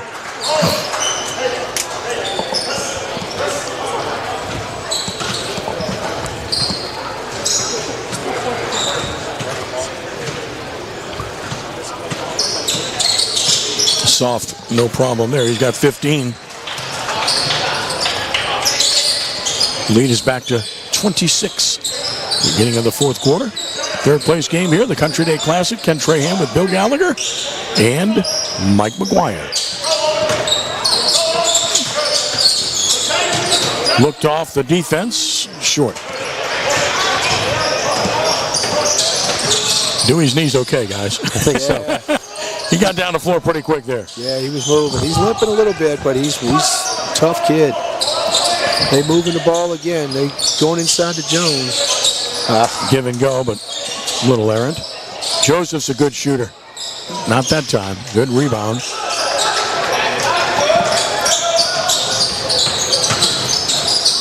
Loose ball, steal. Stripped. Trying to go to the goal. Good hands by 5. Denham Smith, no. Yeah, Denham Smith. Good. Look at this. They're hustling again. Goes to Sophie, though, on a save by Rummel. Corner 3. There's a good shooter there. Not happening, though. They're really struggling. Good up and under. And drew the foul. Yes. Oh, they say walk. Oh, my Before goodness. the travel. Well, we saw a couple that were walks that were called fouls in the first half because the foul came first, apparently. That time, just the opposite. That's right. We'll get Cosentino coming in. I think Dewey's going to come out. He's limping. He's struggling with his knee. Don't know that we'll see him again, guys. No, he shouldn't. In this game. Yeah, they got a comfortable lead. Cosentino bumped hard, no call. Bumped again. Now they're going to call offense on him. Well, he was being ridden the whole time, and they should have called a defensive foul initially. First time, yeah. The second time, I think they got the right call. Yes. I think he was a little bit frustrated and pushed off. Turnover is the 9th for Rummel. 5 for Sophie B. Wright. I got hit right in the face. Through the elbow and got nailed in the face, so you get an offensive foul the other way. Yes. And I don't think it was intentional by any stretch. No. Just unfortunate. Went to make an offensive move, and guy stuck his nose there and got it. So his nose must be hurting more than Dewey's knee. Yeah. Dewey just came back in for him. No, I think he's got something, a little blood there. So. Yeah, he got hit right in the nose. And Dewey comes right back in. Right. Dewey. So much for him not playing again. And there he is. There he is, right to the rim. With the right hand. Oh, my. Too bad. Good rebound by Washington. Another corner 3 by Glass. number 1. He's hit 3 of them. He's hit 3 of them. Now, he's picked up the slack. Yes. So they found another score. It's a little bit late for that. 6:16 to play. 57-34. Glass now with 9 points, all on triples. Right. In the game. He had 3 or 4 other ones that were wide open and missed, but they're finding him. Now he's getting hot, so he's got 3 of them, but it's probably a little too late. Too late, maybe. Scott Thompson still coaching. He's screaming and yelling. Oh, yeah. Scott's Gee, that's a surprise, right? 32 minutes. Little testosterone there, right? Yeah, he gets going, man. He's animated. I mean, his passion is, you have to love it. Bill, you coached with him. I know that was a big... Practices were the same as games. Practices were harder than games, which is the way it's supposed to be, but no doubt. Poured himself into it. He's got a son now that's at Rummel at the start of this year. He's having a good experience. And Scott's one of those guys, he'll tell you, of course, he went to Jesuit. He worked there most recently, taught, coached at Brother Martin and taught there, and now at Rummel. He said, and the thing he'll tell you is that these are all really good places. They're really good schools with good people. Well, that Catholic League, it's tough, man. It's great institutions. They all work hard. Every game's competitive. McInnes on the run.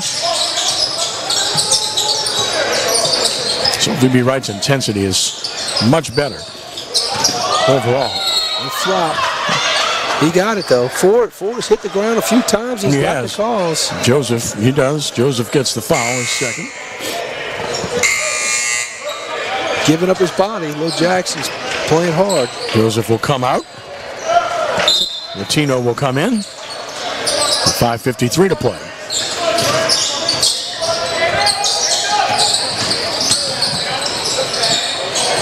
Extra pass.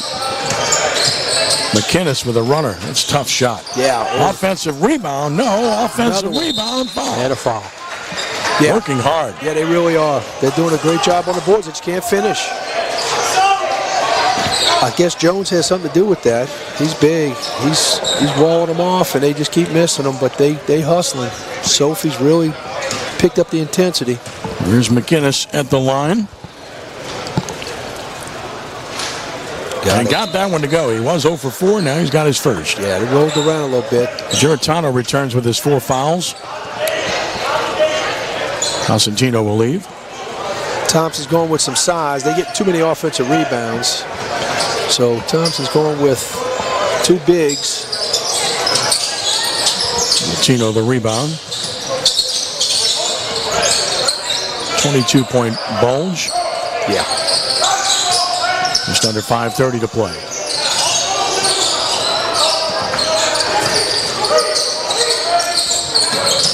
Baseline drive.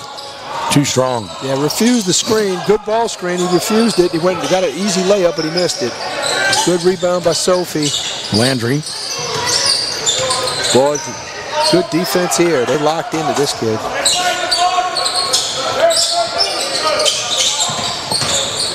Well, that's Dewey making another good play. Almost got the turnover. Yeah, he pulled. It looked like he hit his foot. He's still limping around a little bit, but we'll get Glass back in the game. Long 3 ball. It's not hot today. The other day he hit 4 out of 6. Well, against who? Yeah. Well, I was about to say, Didn't want to rub it in. Time is running out. They got to start. Boy, Jones, once Jones catches it down there, forget it. Forget it. He's tough. 15 for Jones. 59-35. Long 3 ball. Bam! There you go. McInnes. Oh, that was nice. Stepped into it, followed through, and nailed it. And that was 2 or 3 feet behind the line, too. Yeah, that was out there. Yeah, that was really good. Good pass here. Dewey finds Giratano. That's way short. Corner 3 short. I don't think they need that shot this early, do they? No. Not with this margin. There's a long 3. Good offensive rebound by Washington. Keep the possession alive. And Scott Thompson was not happy with that shot either, saw it right away. Another contested 3. Landry's off tonight, but 30's got a lot to do with it. Giratano's 6th rebound. If you're Rummel at this point, you're just thinking layups or nothing else, right? Pretty much. With a 21-point lead. Yeah, they got a foul. Right away, they're going to have to start fouling, and that is on Grayer. Yeah, they've only got 2 fouls in this quarter. That's the third, so they got to get 2 more to get to the double bonus, in which and they're going to do that soon. Yeah, they got to start fouling. They have to. Down 21 with 3:44 to go. They've got to start fouling. We get a timeout here with 3:44 left. 59-38. Raiders have been in control throughout. There's really been no doubt as to who the winner of this game would be, pretty much from the first quarter. You hate to say this, but right from the start, it was a 9-0 run to start, and that pretty much, you saw the body language from Sophie, right, in that run right there, and they never really got back into it. No, and then they followed it up with an 11-0 run, right, and that was it. That's too big of a margin. Rummel played so hard, it's hard to, Landry and Washington are having trouble scoring, and then Glass finally hit a few, but then nobody else is scoring. So well, and Rummel is still playing hard, so they're not letting Sophie, even though Sophie's picked it up a little bit, they still haven't matched Rummel's intensity yet, and so it is what it is right now. 21 points. That's it. It's deflating. Everything is, and mostly it's one and done. But Sophie, give credit, they're getting to the boards and getting a few extra shots, but they're just still not making them. So falling in. So they've got some. Rummel's done a great job today, defensively. They pride themselves on their defense, and then obviously when the ball's falling in, 41 at the half.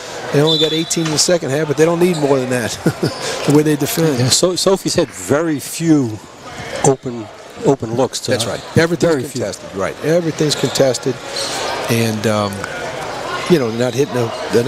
So Glass has gotten the best looks. Yeah, he's made 3. He's made 3, but he's had 3 or 4 other ones that were close. So here's Big Jones, clear out. That's a block.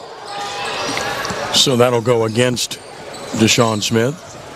That'll be the 4th in the quarter. So not yet. Next one will put them at the line, which is what Sophie B. Wright wants at this point. Yeah, they can't let that clock run. They want to lengthen this game, if possible. Giratano unguarded out top. He's just going to take it to the hole.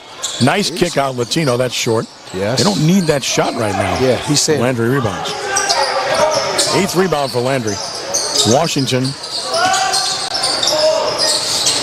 Good ball movement here. Nice move by Landry. He'll get to the line. Rummel taking shots you don't really want to take right now, and fouling, which you don't want to really do right now. Two things you don't need. Not with this much time.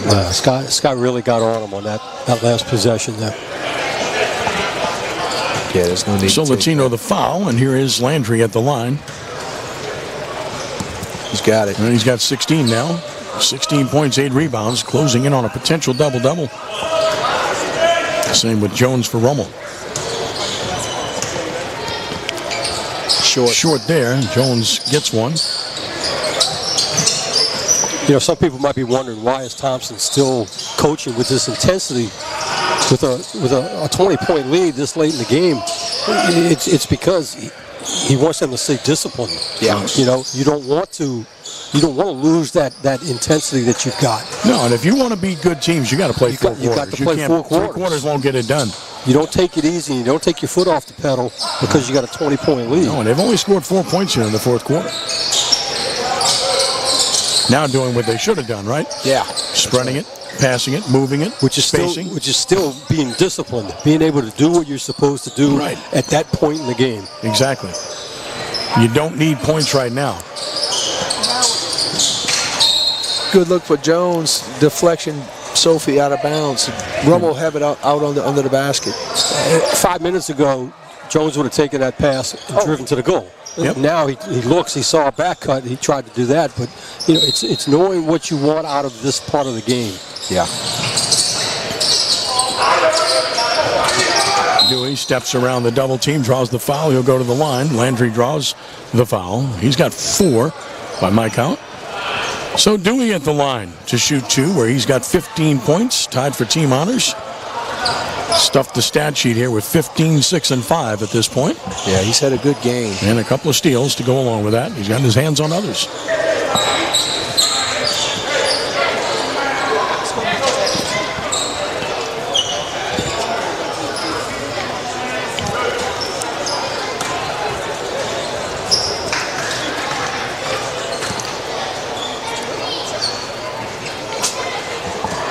TJ is now 5 of 5 from the line. What's he saying about the other team? You don't want to foul him, right? That's right. Yeah, this isn't a close game, but particularly when they get to shoot 2. So, he's got a good rhythm going. He's got a nice stroke. You don't want to foul him, that's for sure. 17 for Dewey. And Thompson's telling Dewey, go get the ball. Oh, absolutely. His teammates know it, too. Great job. Great job by Smith. Smith gets on the floor, gets a steal. Foul on Sophie. McInnes. Yeah, McInnes had to reach in. Well, Denham Smith's got 3 steals in the game now.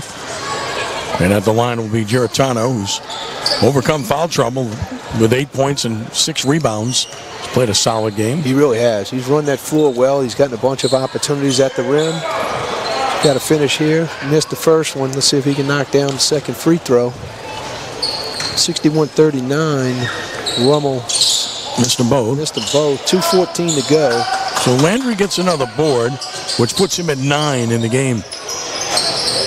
Long three by Washington, no good. Rummel rebounds. Get it to the right guy. Yep, Thompson saying, go get the ball.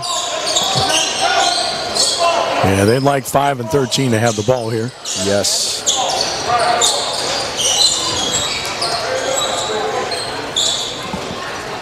Sophie B. Wright has to come get the ball here.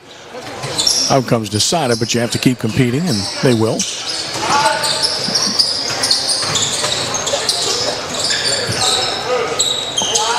Again, spacing important when you try to kill clock. On the high school level, no shot clock, of course. Smith fouled. Good foul. By Landry. Didn't mean to, and sportsmanship there. I think that's 5 on Landry, guys. Pretty sure he's done. Yeah, they're subbing now. They're subbing in anyway, yeah. Get some of these guys out of the game. And Denham Smith will be at the line. You know, I'm looking at Rummel and Dewey and Jones. They look exhausted. Yeah. Which, okay, yeah, you played 3 games in 4 days, but you went out playing and you got nothing left in your tank. That's the way you want to play the game. That's the only thing about Rummel. Dewey, by the way, leaves, and so does Jones. Boy, they deserve a hand. The only thing about Rummel, the only negative is they're going to have to shoot free throws better in their league against the teams they're playing if they want to win close games. There's no doubt. Now, Dewey makes them all, but other than that, it's been a mixed bag at best. And there's another. Oh, no, I was going to say 2 misses, but he got the roll there for sure. That's just Country Day McGuire soft rims, man. Soft rims, man. Yeah, man. That's that Cajun cooking, man. Oh, I tell you what, we need some of ours to roll in like that. That was nice. That was really nice. When it's going well, they do. They do. That's when it's not going well, it's like nothing. Nothing's going to go in. A playoff game last year. I don't think you made a shot. So no, it's like unbelievable, man. Tough. Crazy. 62-39, 122 to play. So Jones leaves, and I got him 1 short of that double-double with 15 and 9 in the game. Dewey leaves with 17, 6 and 5. Yeah, those two have played really well. We got to pick an all-tournament selection, and that's going to be tough because they're both really good players. It's hard to leave, one of them off, but you might have to based on the numbers that you have. That's right. I guess you got to look back and see. Yes. Oh, Jones was good. Games. Jones was good in the other 2 games. I got the numbers on those games. He was good. Yeah. Dewey had a rough game against St. Thomas where he didn't play well. That's one of the reasons they lost. I mean, offensively he didn't. He struggled to shoot the ball. That's right. Well, Jones is consistent though. He's a beast. Good overplay here. Yes. And a turnover. Rummel gets a steal. They'll just run out the clock here with a minute to go. Sophie's going after though. Yeah, Sophie's going to compete. McInnes all the way. Oh, he gave it up, but it's going to be a layup. Good pass. Good finish. So, little layup. Got to take care of the ball, Rummel. Got subs in, so, he gets a little sloppy sometimes, but good job there. They'll hold it, move it around with 40 seconds to go. Young guys got to take care of the ball.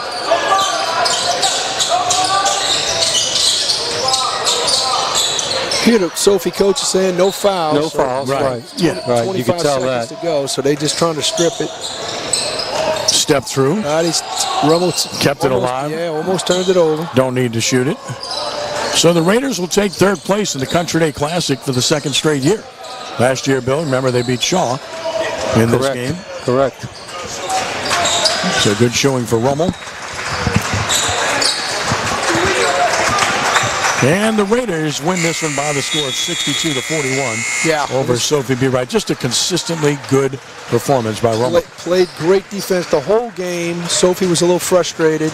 I was just told by my tournament selection committee that they're going to go with number 1 for Rummel. Jamar Jones. Jamar Jones will get the all-tournament team, and number 12 for Sophie. Landry. It makes all the sense in the world. They both had tremendous tournaments and really good players. Really proud of those guys with the efforts they gave this whole tournament. 62-41 final. Give you the final numbers in a moment on that. Just some thoughts, Bill, about what you saw there. Rummel, just from the start, they never allowed Sophie to get in the game, and they just kept it up. They were relentless for 32 minutes. They really were. Great suffocating defense, contested shots, and they rebounded the ball really well. That's a formula for success. You hold a really good team to 41 points. I tell my guys all the time, you're going to win a lot of those games. You hold it. And Sophie, before last night with Karr, they were scoring. They were putting some points up. The last two games, they just went ice cold. But I just give all the credit here to Rummel tonight. They just came out, like you said, contested everything, smothering defense, and just never, ever allowed Sophie to get comfortable. That's exactly right. But yeah, they share the ball well. They do a lot of really good things. Rummel's going to be tough in that Catholic League, I can tell you that. But as you said, Kenny, there's no easy games in that league. So. Number 1. No, I just think it's a good league. I think overall it's probably better than it's been because there's nobody you can show up and beat on a night-to-night basis. I mean, you lost Shaw 2 years ago, and they were the champion of the league the last year they were there, and they're still really good, by the way. Yes. But you replaced them with Karr.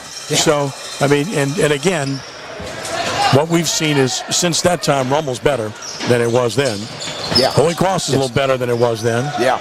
No Jesuit's every bit as good. Brother Martin's every bit as good. St. Augustine is real good. So it's just night to night. That's tough stuff. You got to show up to play, and you got to show up and play if you want to win. I think added to that, or subtracting from that, I don't know. You got Curtis and St. Aug. Neither one have their gym this year. Yeah, that's crazy. So, they're playing, I don't know where Curtis is playing their games. I think St. Aug is playing at St. Mary's out in the east. Yeah. But it's not like playing at St. Aug. No, that's right. So that could be a game changer or something to look into there. Yeah, that is. I heard that John Curtis is getting theirs in early February. Yeah, that's what I was told as well. Yeah, so I heard they're going to get But St. Aug, no, they won't be at home this year. They were at St. Mary's last year. They're again this year. Kudos to St. Mary's for allowing them to do that. But boy, it's a dark facility. I mean, it's the lighting. It's dark in there. That's 3 years in a row. Almost Crescent City dark, right? You've been there, huh? Oh, I've been there. Oh man, they were in my district for years. We had to turn off half the lights here to get you ready for that game. Well, I remember our friend and cohort Timmy Bird, who works with us occasionally on these webcasts. His last game, Riverside, was at Crescent City Sports. Lost in the playoffs when Crescent City won the state championship. Wow. I remember in pregame warm-ups. He came walking over to me and says, "Can you even see that side of the floor?" I said, "Barely." I said, "Barely." Yeah, man, we miss Timmy, man. Timmy's great coach. We had some real battles. Love Tim Bird, man. He's a heck of a coach and a good guy. I know that he's probably happy in retirement before we miss him. Yeah, we get him to come out. We'll see him at the Sugar Bowl tournament. He's been battling illness, so we want to pray for him too. Okay. To get him better. It's funny because we have Bill. And Jimmy's been helping us the last couple of years. I got both of these guys on injured reserve. It's like, come on, I'm calling these guys like, are you ready yet? Are you better yet? Whatever, okay. That's what happens when you retire, I guess. Something like that, man. I'm not going to retire. The heck with that. It's overrated. Just imagine if this happened when I was still working. Let's give you the final numbers from this one so we can set the stage for the next one. The Rummel wins at 62-41 for Sophie B. Wright. it was Glass scoring 9 points. Elijah Jackson had 3. Devontae Landry led the way. He had 16 points, 9 rebounds.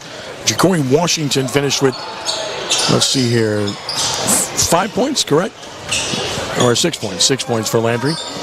And it was McInnes with 4 points and 2 for Paul Chester. For Archbishop Rummel, Chance Joseph had 5. Denham Smith with 9 points, 3 boards.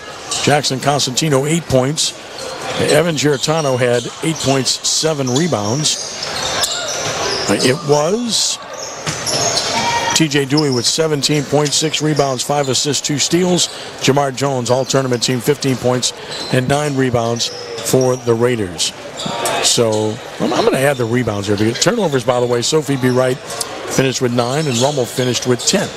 Yeah, that was an efficient game. Yeah. I mean, both teams really took care of the ball well. I'm counting the rebounds right now. 3.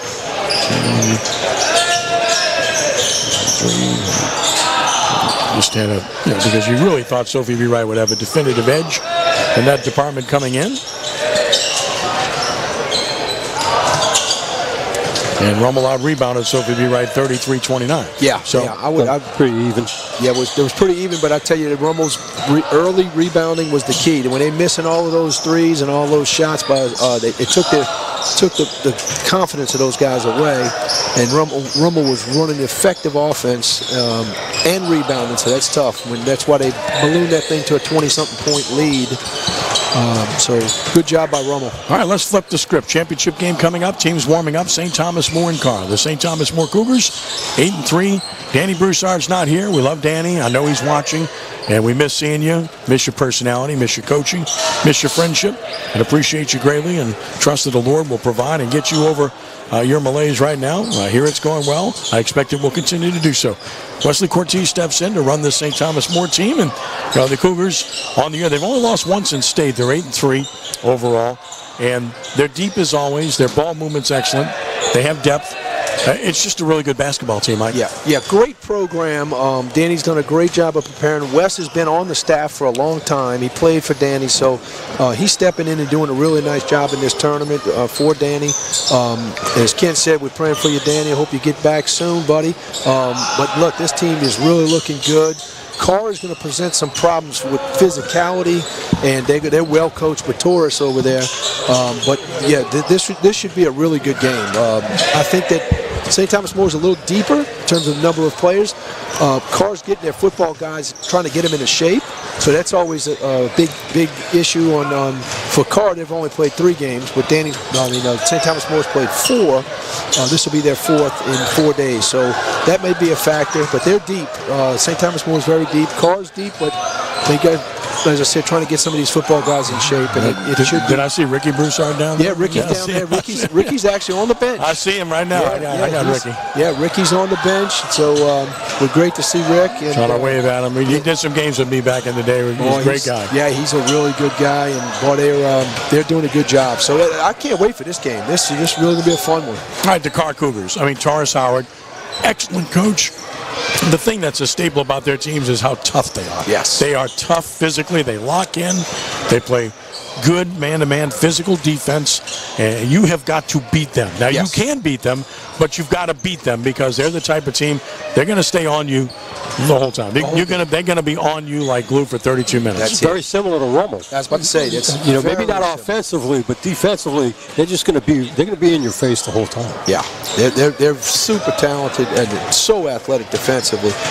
We play them every year, and I tell our guys you could circle that when you're going to be in a war that night.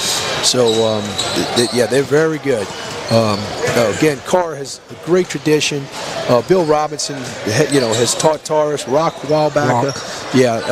They really have done a great job with this program, and they're in the tournament every year. They've been in for 23 years. Coach Rock and I are buddies, and Coach Bill Robinson, has done a great job with them over the years, and Taurus has stepped in and done a really nice job. So don't be surprised if Karr comes out and beats them. This team is really good. Well, and the win over Rummel for St. Thomas More, Michael Mouton had 22 points, Chad Jones had 20. Elijah Guidry, 17. Manuel Willis, 10 points. I mean, that's balance when you have 4 guys in double figures and your team only scored 50 points. So it's pretty impressive. And meanwhile, on the Karr side of things, of course, they beat Sophie B. Wright by 10 in the semifinal match, 57-47. And, that was a competitive game all the way, but Karr had enough.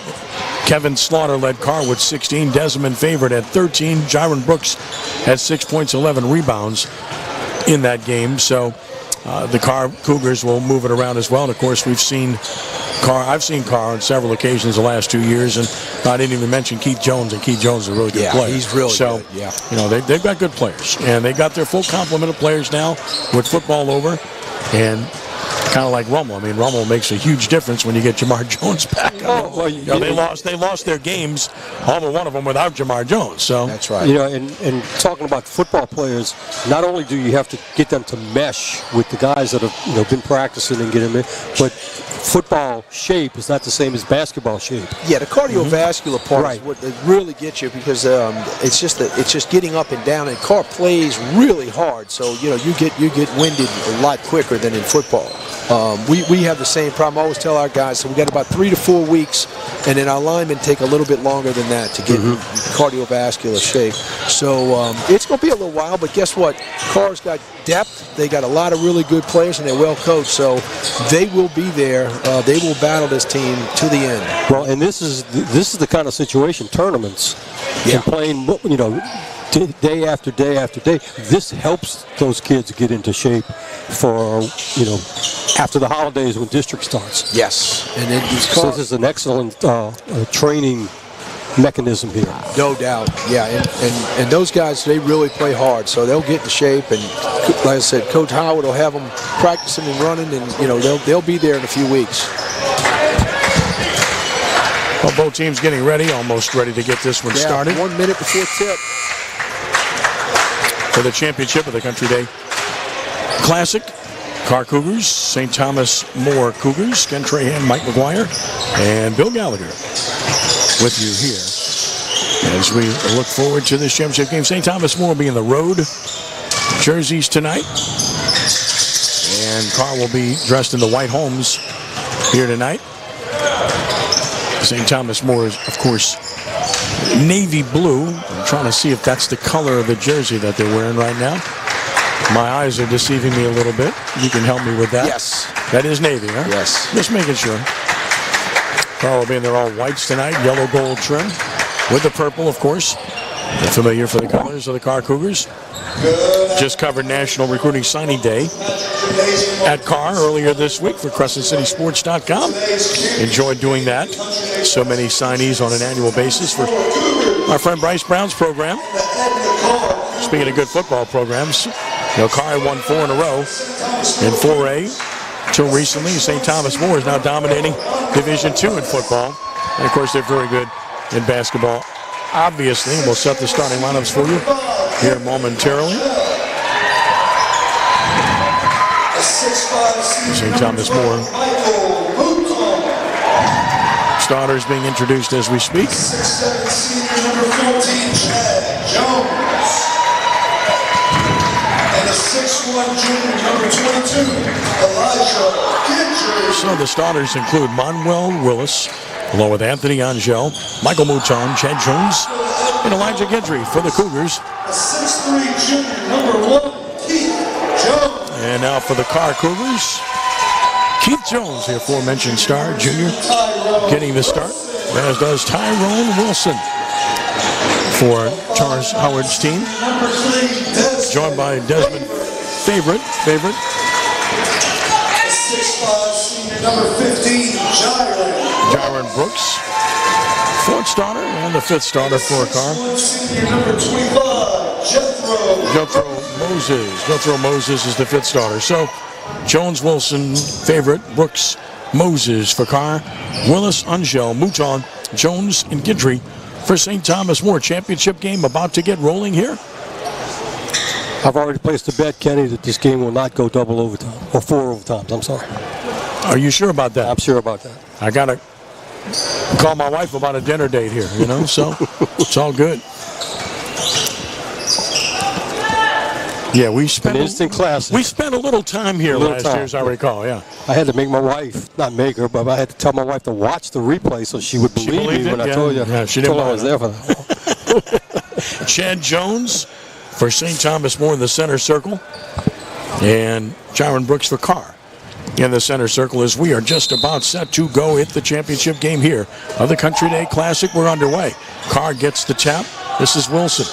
Tyrone Wilson against man-to-man defense by St. Thomas More. Wilson cut off. Moses. Right side pass now to Favorite. Back to Wilson. Resetting. Defense making them extend their offense here early, and a foul called on a step in by Jones is first. St. Thomas More really pushing them out on the floor early on. Yeah, they're extending their defense, making Karr hang on to the ball a little bit. You can see in the screen right there, the pick was way up at the line, 3-point line. Here's Wilson. Looking for the high screen, goes the other way. Nice pass underneath. Fake Moses, put it in. Wilson with the assist.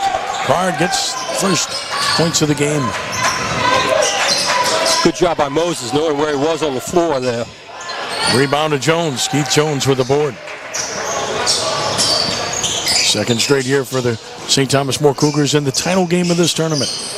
Lost in quadruple overtime to host Country Day a year ago.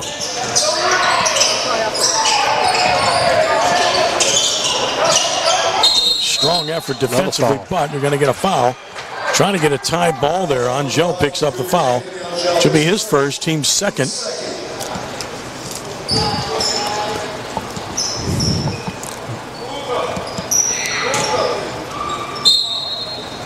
Karr retains possession. I got to be careful about saying Cougars. You don't know who I'm talking about. Then I got to be safe using that name. Two ways to look at that. Cougars win. Cougars win. Yeah. Cougars defense. Cougars offense. Cougars score. 3-point. No. Rebound. Strong to go up and get it. That's Guidry. Jump stop pass, and now the defense makes them reset. On the right side of the floor, Jones. Guidry. Mouton.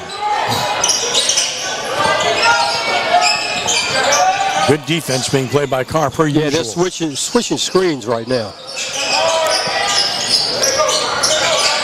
Jones with a spin. Nice defense again. On the block. And we'll shoot two. Willis will go to the line. Yeah, up top on the perimeter, Karr was switching on any of the screens. They want to make sure they're up there and contesting those 3-point shots. Favorite gets the foul, his first. 2 shots coming here. A little stiff on that attempt. Really no knee bend there, just kind of flipped it up there, right? That's some of the things you see when you play, a lot of tournament games, tough tournament games, night after night. You got to be right on with that shot because that's kind of a flat shot. Missed them both. Still a 2-0 lead for Karr. 1-2-2 zone press here. Half-court press. And they get the turnover. Works. Jones. And a foul, and that's a good foul committed by Jones. And the free throws are coming. Half-court trap by St. Thomas More. They trapped it in a perfect spot, right when he crosses the half-court line, right in the corner. It's the second team foul on Karr. Willis back at the line. He just missed 2 a moment ago. See how he stands stiff there. And it's hard to get that ball in the hoop when you shoot it like that. He's 0 for 3 now. Wow. Yeah, he's got to get the ball up a little bit and release it a little quicker. Another lefty here, though. 0 for 4. Yeah, that's tough. Moses the rebound. 2-0 trap for Karr. There's the trap, and it works again. But got right back by Favorite. Open look. Yeah, corner 3. Long rebound. Wilson with a second chance. Both offenses a little bit out of kilter early in this one. Defense has something to do with that, though, guys. Yeah. Zone look for St. Thomas More here. Karr identifying. A lot of teams have played zone against Karr in recent years. Free throw line area way short. Chad Jones rebounds.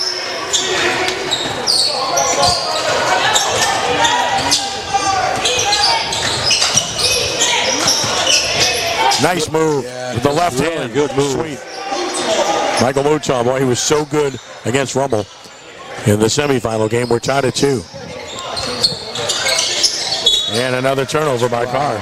Their second. Three straight times down the floor they've used this press, a little trap, and caused the turnover.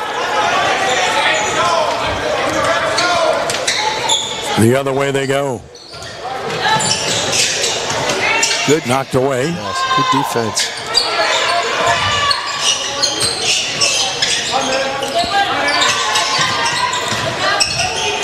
Jones for 3. Yeah, Jones can really shoot it. For a big kid, he's got good length. Slaughter the rebound. Karr's boarded well early. Free throw line area. Doesn't get the roll. Jones with his length gets another board. Offense lacking early, defense good on both ends. That's a foul.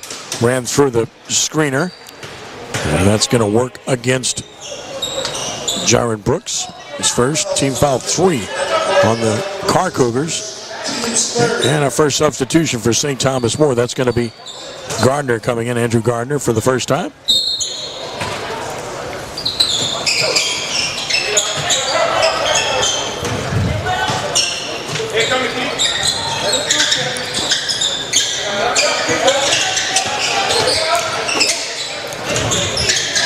Hard pass right at the feet. An excellent defense by Karr. That pass got through some kind of way in heavy traffic. Jones with a good catch will go to the line. Yeah, he threaded the needle on that pass. Oh, he really did. And good hands, and then good recovery by Karr. They did foul him, but it was good recovery defensively. Slaughter the foul. That's 14 fouls on Karr already. And here's Jones at the line to shoot 2. Chad Jones looking for his first point of this game. Got the roll. In and out and back in. So that marks the first lead for St. Thomas More at 3-2.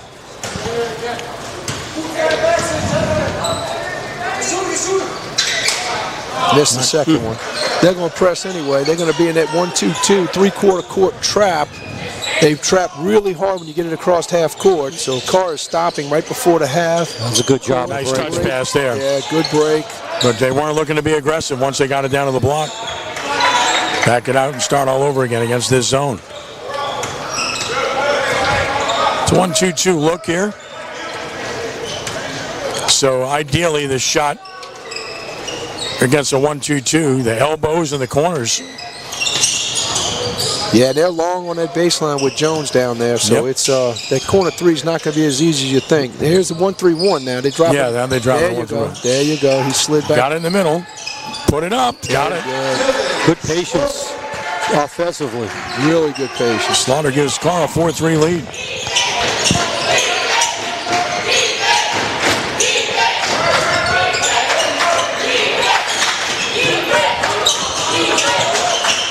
St. Thomas More, patience always. Mouton's really good, man. Mouton is a player. He and Jones, excellent. He and Jones really carried his team. Looked off the defense and an offensive foul down low on Jones. It appears. Away from the ball. It is on Chad Jones. And that's his second, guys. So that's big. He's going to have to come out of this game with 2:29 to play in the first. Yeah, that hurts. So substitutions. Hayes Rigard is on. And so is Elijah Guidry back in. 1-2-2 zone trap once more. 4-3 lead for Karr. Skip pass is a good one. Now to the middle. Back to the corner. Great ball movement. 4-3. Got it. Wilson knocks it down. Slaughter the assist, and the Karr Cougars with their biggest lead at 7-3. Love the ball movement there. Yeah, that was really good basketball. Threw it over the top of the zone. Any coaches watching this game, they need to keep this game and show that to the team. And Yes. this is how you break a press. That's it. Throw it to the middle. Mouton wide open. Boom. He's not gonna miss. No, he's tough. You can't leave him open. Karr should know better than that. 7-6 game. Got the look. Can't leave him open either. He Nice missed it board. before. Good job. Nice cut by Jones. He's fouled. Jones, yes. They're a little smaller without the other Jones in the game. Grayson Roy hits first. Team score. Free throws coming for Keith Jones, looking for his first point of the game.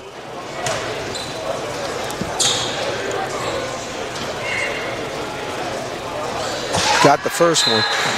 Jones for his second, trying to extend the lead to 2 as we get Ramon Miles into the game for Karr. Jones has got a nice touch. He's a good shooter. This one's short. Good rebound offensively Offensive rebound for Karr. by Joseph. Keep the possession alive with a 2-point lead, 1:35 to play in the first quarter.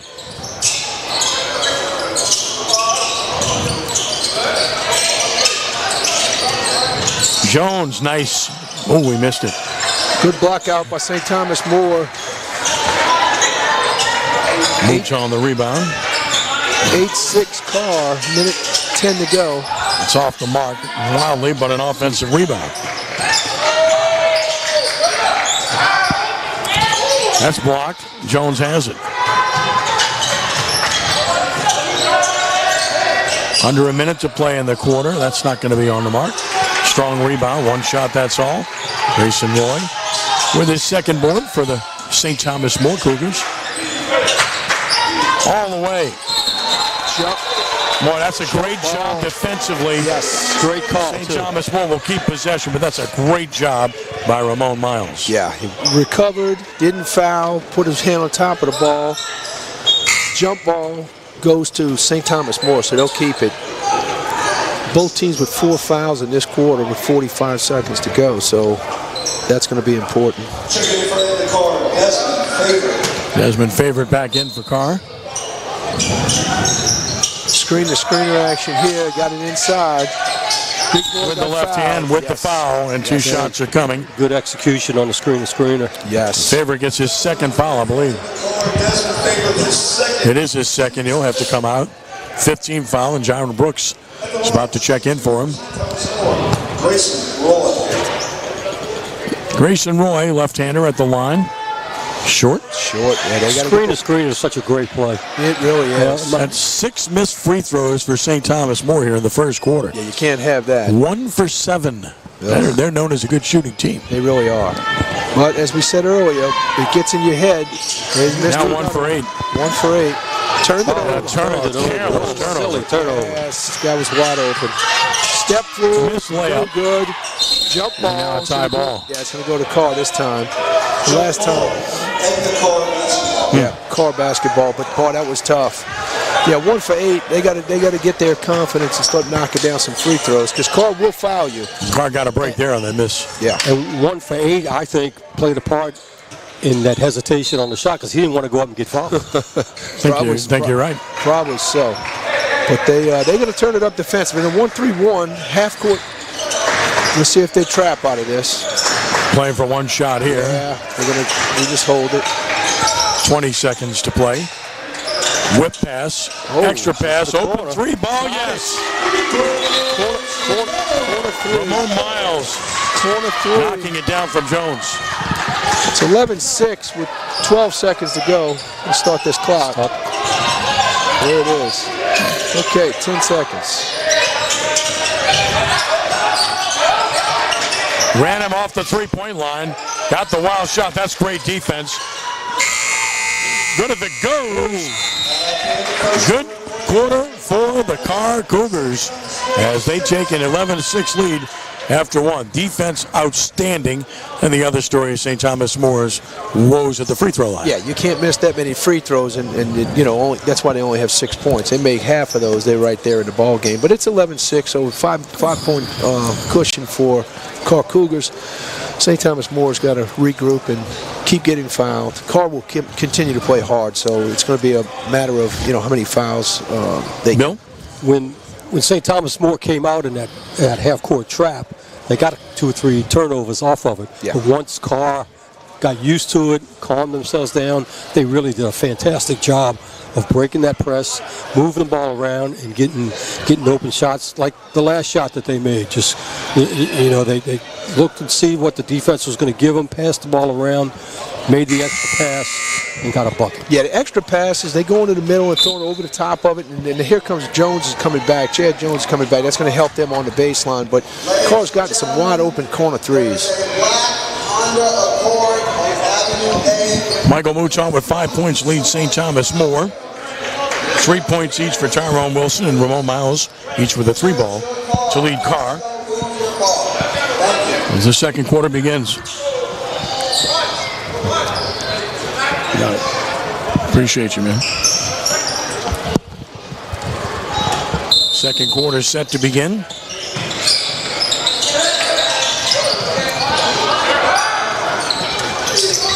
Trapping. Yeah, now Karr's going to come with the trap. Great pass there. Oh, a good job defensively there. Really good job by Brooks. Yeah. They're going to say Karr basketball. No, we've got kicked. Somebody's got to help. I mean, they got to fix that. That's St. Thomas More's ball. Yeah, and they do. They fix it. They fixed it. Yeah, it's the right call. Got the call right.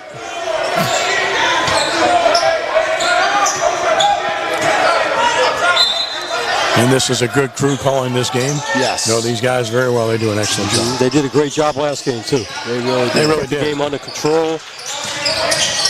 Step through, beautiful drive. Wow, that's strong. He's good. Mouton, he's got 7. That's muscle there. Yeah. He's just as good with his left as he is his right. Mouton can really play with both hands.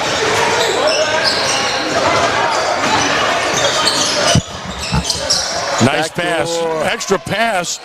And a layup. Nice. Good step through. They went to trap hard. He stepped through and threw it diagonal. Diagonal to the middle, and then an easy layup by Jones. Keith Jones. Ball screen for Mouton. Good position defense by Jones. Yeah, that's good defense by Karr. They will get after you. It's a staple of their teams. Yes. 3-ball. Good block And there's out. Jones. Good block out. Yeah. Open one shot. 4 rebounds for Jones. 13-8 Karr. They kind of backed out of the press. Yeah, don't mix it up. Straight away 3. No good. Knocked away, controlled. By Guidry.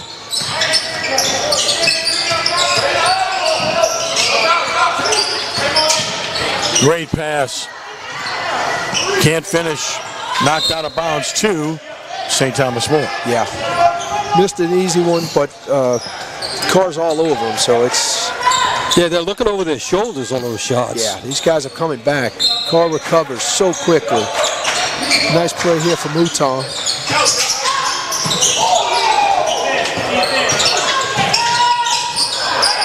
And Jones has his 5th rebound. Boy, he's been so active. He is active. He defends as good as anybody you'll find. He's long at 6'3" or so. Yeah, he's And very he can good. score when he wants to. He's not that aggressive on the offensive end, but he can score. Great pass here. You can't finish the in and layup. out. Well, you can't do any better than that except finish. Yeah, it was a good pass right in front of the rim. He just missed it. Guidry's 4th rebound. Okay. Lefty. Step through and got to the line. That's a good drive. Strong, hard drive, foul. That's going to work against Jackson. His first, Quan Jackson. First team foul of the quarter on Karr, and 2 shots coming. See if he can knock down these free throws, get some confidence. Well, Got to reach been up. tough. Reach up. Nope. Too flat. Yeah. And I guarantee you, everybody in the stands is saying, man, these guys have to practice free throws. Like they never practice free throws, right? No, they practice. Of course they do. They do a shoot around here every day. Of course. Yeah. It just happens. Yeah. Start missing a few. Oh my goodness. Now 0 for 6. Yeah. Jones has 6 rebounds already. Wow. Well, it was free throw shooting by Rummel that doomed him against St. Thomas More. That's right. Now it's free throw shooting by St. Thomas More that's been the issue in this game. Good pass. Can he finish? No, but he'll get to the line. Gotta hope that's not on Jones. No, it's on Mouton. It's on Mouton. That'd have been Michael's on Jones. first. 12 for St. Thomas More. Michael Mouton, his first. Team's first. First team foul. And at the line, Moses. Jethro will shoot 2. He's got 2 points in the game. Yeah, so Chad Jones is playing with 2 fouls, so they're taking a chance right here, but I was glad that wasn't on him because he's one of their better players.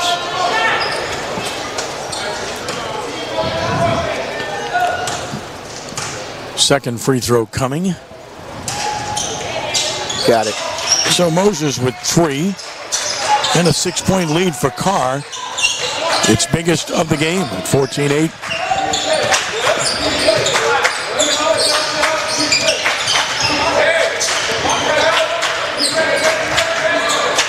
Back it out off the dribble. The 2-3 zone action for Karr. Switching things up. Very active in his zone. Come on, they move their feet so well. Yeah, they really do. Said that last game, but it's certainly true here with Karr. Nice pass to Mouton. Great shooter. Wow. Boy, he's that good. Boy, I mean, He doesn't need time. He doesn't need much space. he either. didn't have much space there, but he got it off. Boy, that was great recovery, but just a little too late. You can't give him any daylight. Well, Mouton has 10 of the 11 points now for St. Thomas More. Yeah. Open. Not happening. Rebound controlled by Angel.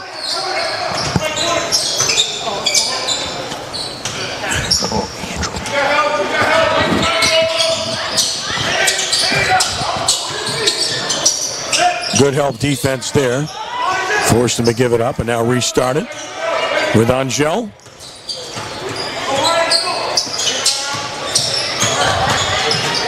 Knocked away, stolen.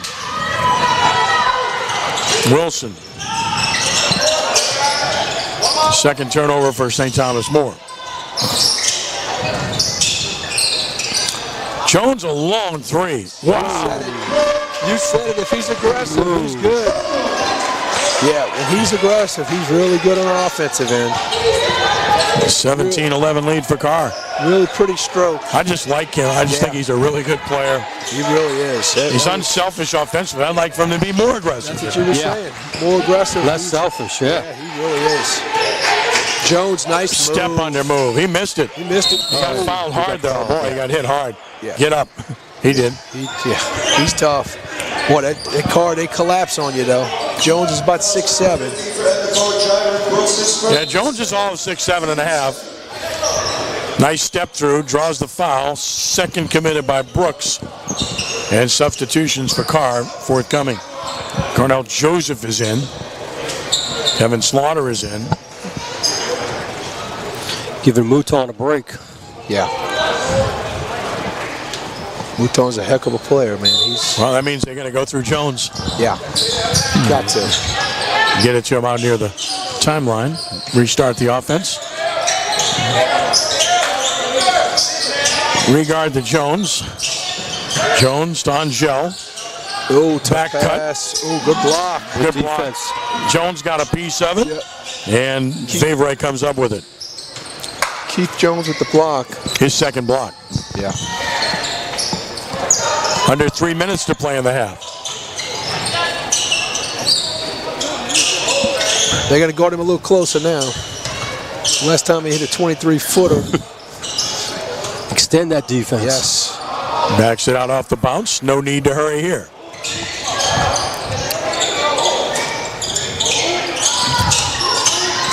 Puts his head down. Nice pass to Jones. Put it on the floor, but a wild shot cannot finish. Guidry, his 5th rebound. Good job of not fouling by Big Chad Jones. That ain't a block. They're going to call the block, and they're going to count the basket. Yeah, that was a good move. Good attempt, though, to get that third foul on Chad Jones. Yeah, that was... Tried, yeah, he really gave a good effort. It was definitely a block, but Jones makes the bucket, and he's getting a free throw. So we're 17-13 with 2:19 to go. So, yeah, this is an important free throw. Grayson Roy back in. Jones for the three-point play, and he's got it. Yep, he's got it. Jones now. Timeout. With 4 points. We get a timeout. Timeout, Karr. Karr with 2:19 to play in the half. 17-14 in favor of the Karr Cougars. St. Thomas More led 3-2. That was the only lead they've had in this game. Karr's had the edge. Since then, built it to 6, and now it's back to 3 as we play late into the first half of this game, where points have not been easy to come by for these two teams. Both play excellent team defense. I think that's the right terminology. Team defense. And I think this is very similar to a college game in terms of the physicality. They're both well coached. I think this is really good basketball. We'll see what happens here. After the timeout, he's calling up the play. My money's on Keith Jones coming off of a screen, but we'll see what happens. Keith's got 6 points, 6 rebounds, 2 blocks. Yeah, he's active. He's really good. He'll be the inbound passer. Wilson runs the offense. Yeah. St. Thomas More backing off to play half-court defense this trip. They've mixed it up quite a bit, though. A little man-to-man here. There you go. They've mixed it up, as I just got finished saying. They've mixed it up quite a bit. Give you a lot of looks. Wilson works the dribble with 2 minutes to play in the half, with a 3-point lead. Good job by Wes Cortez changing the defenses after the timeout. I like that. Yeah, that was very good. Definitely like that. Jones downhill. No call. foul called. Chad Jones gets the rebound. Either. Yeah, Chad Jones is close to being on the back there. He was up there, but boy, that was close. Pete Jones drove it hard. Didn't get any call. Now St. Thomas More could tie with the 3-ball. They go down low to Chad Jones. He's fouled. Just going right through him is Joseph, and it's his second foul. You know, I think down on the other end, that last possession, you may have had a foul either way on there. And personally, as a coach, I'd rather the officials let it go. Yeah. It's easier to get used to the physicality than it is to the touchy stuff. That's right. No doubt. And these are college officials. They know what they're doing. And they want this game to have some flow. So very good job. Karr's all over him. Yeah, good steal by Karr. Interior passing got deflected. Karr steals it. Wilson got the steal. Yeah, Wilson with the steal. It's 17-14 with a minute 15 to go. Great defense by St. Thomas More. This is really good stuff.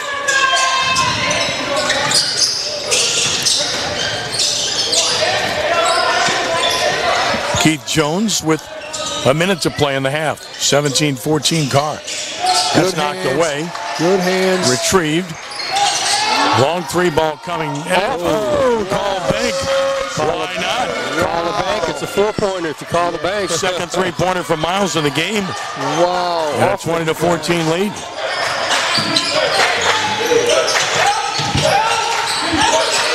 Inside out for the answer. No. Jones or no? And that's got to be a foul. They call a foul, and Chad Jones is hurt. Boy, oh boy. Yeah, he twisted his ankle. Man, oh man. Don't want to see this. No. Keith Jones gets the foul, but more importantly, star player's injured here. He's trying to walk it off. Yeah, he's going to hurt. Yeah. He knows it's not good. Punch the court. That tells you he knows it's not good. He's trying, but boy, if that's an ankle sprain, I just, you know the answer there. He's trying to stay in to shoot the free throw. Now there's only 31 seconds left to play in the half. But that's a big 30 seconds right before the end of the half. And there's a much larger concern here. If you can get him out. Chad Jones' free throw is bouncing in. Yeah, he's hurt. He's hurt. His 5th point. He's just trying to stick it out. If he makes this, I'll bet he does get subbed for, but we'll see. Nobody. There's somebody at the table. There is somebody at the table. Yep. Yeah, that's smart. No doubt. Yeah, get him checked before the half. Second by Jones. There you go. There he goes. He makes it easy for him. He's limping off. He's got 6 in the game, cuts it to 20-16. Now we got to hope he can try to return here at halftime. He's heading off. We'll see our trainers on that one for sure. Yep. They're going to wrap him up tight. And now Karr can play for the final shot, up by 4. Yeah, 23 seconds to go here. They're going to play for the last shot. Wilson.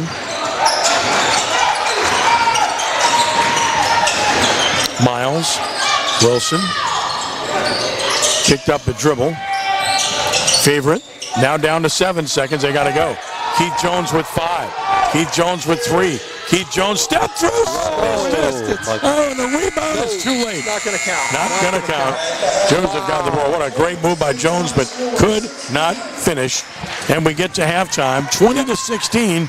The Karr Cougars over the St. Thomas More Cougars. Hey, this is a Karr Cougar kind of game. When the game's 20-16, they don't mind it. They don't care how many they score. They just don't want you scoring. So they do a great job defensively. Coach Taurus Howard has those guys playing really hard. That was a tough Euro move to end the half, and it just didn't fall. So 20-16, that's low scoring, but that's a Karr Cougar game, not a St. Thomas More Cougar game. I think you got two tired teams out there, but they're giving everything they got. This is not a poorly played game because they're tired.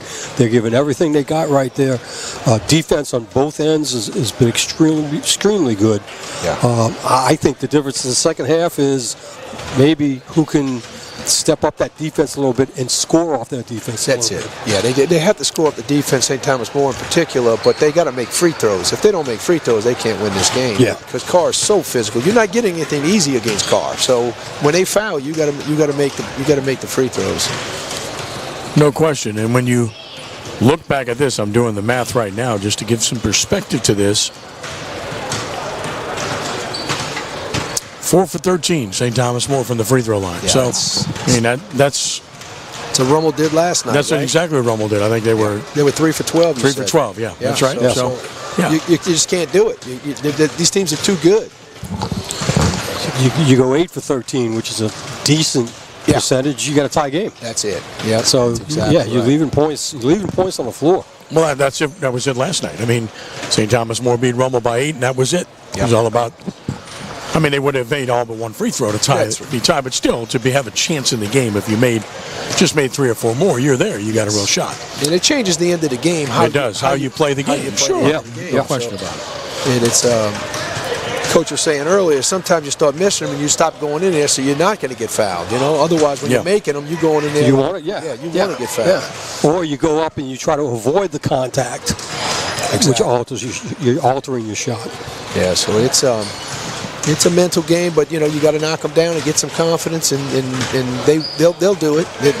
They're a great program, and they'll do it. But feel certain that is possible. I think they'll both step it up on the offensive end. Defense has been very good. Tired legs, a little bit of everything contributing to what has transpired to this point in time. And we want to thank our friends at Lamarck Motor Company in Kendall. Lamarck Quick Lane Services, all makes and models, batteries, tires, oil changes, and more. All done quickly while you enjoy some popcorn. Must be a reason. Thanks to Lamarck. And this evening's coverage on Crescent City Sports also brought to you by Rhino Shield Mid-South.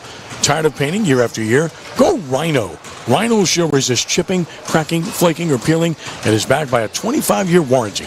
Get your free estimate. Visit rhinoshieldmidsouth.com or call 833-233-7181 for more on Rhino Shield. Let's recap what's happened in the tournament today. In the game that was played first today, De La Salle looked good.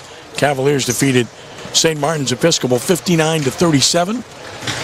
John Curtis Christian then, in a thriller, defeated Hahnville 57-54. In a good contest, Autry Manning had 29 in that game for the Patriots. And then Archbishop Rummel whipped Sophie B. Wright 62-41. 17 points for T.J. Dewey in that game. And right now the championship game has St. Thomas More on top 20-16 at the half. And I'd rather Karr on top of St. Thomas More. Karr leading at 20-16. Cougars are leading. At the half. The Cougars are winning. Stay safe with that. What about your team, Mike? What do you have thus far? What do you see? What do you like? I was really proud of our guys going 2-1 in this tournament. We always, we want to get to the championship game, but we realize it's a tough, tall task to get there. But I thought that we played well against St. Martin's, beat them in double overtime, and had some, really good performances. Maddox Moss is one of our seniors, and he's a point guard and does a great job. But Herman Dyson had a big night, and then the next night we lose to Sophie B. Wright. Couldn't hit the broadside of the ball at home, and it happens. But we just couldn't shoot the ball that night and lost 51-46. But then we turned around and beat a really good St. Thomas Aquinas team and won by 24. So who knows how it's going to. You got to play the game and you got to play it well. And I thought our guys really battled last night. Unfortunately, didn't get a chance to play today. I wanted to play this fourth game because it's always fun to play and be involved in the tournament. But it's also fun to be on the air with you. So you get a chance to see how the other half lives, right? Yes, indeed. So we appreciate the coverage. Crescent City Sports does a great job with all of high school. But we come out to the Country Day Classic and follow these guys. They really appreciate it. So I appreciate y'all being here. Well, it's our pleasure. We thoroughly enjoyed, and of course, Matt Merritt, Chip Merritt here, taking care of business, producing, and doing a great job as usual. Lenny Van Gilder, of course, our game scheduler and sales manager, does a great job. Jude Young, who is our man on the back end, does everything on that end and helps run the site for us, does a terrific job as well. We've got a great team of contributors that help make this happen. And the thing we're blessed to be able to do is we say this all the time, and I say it unequivocally and without any reservation, we do this free. We're not charging anybody to watch anything on the high school level. Whatever people do otherwise, that's their prerogative, and I'm not going to get negative about that at all, but we firmly believe that we want to deliver a product to high schools, to alumni, to families, to friends, that they can watch free. Not just live, but anytime you want to go back and watch it. You want to go back and watch that 66-62 quadruple overtime game last year? Go back and watch it. I did that the other day. I watched a little bit of it this morning before I came here. Wow. Okay? Yes. But that's there forever. It's a living testament. And, we have many great supporters of our site. Gibbs Construction is one of those, and I'll mention them here coming up in a bit with the live read.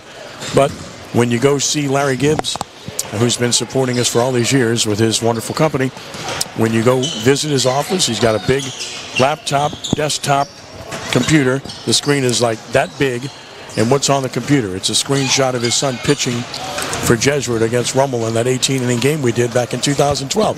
He said, what you guys did, you created the memories of a lifetime. We go back and watch this all the time now.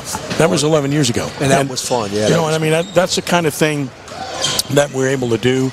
We believe in it, and of course we can't do it without advertisers. And if I can't raise the money, or we can't raise the money to do it, then we probably aren't going to do it anymore. But we just firmly believe that we want to provide a product free of charge. So I know we have a lot of people watching in Lafayette right now, and including Danny.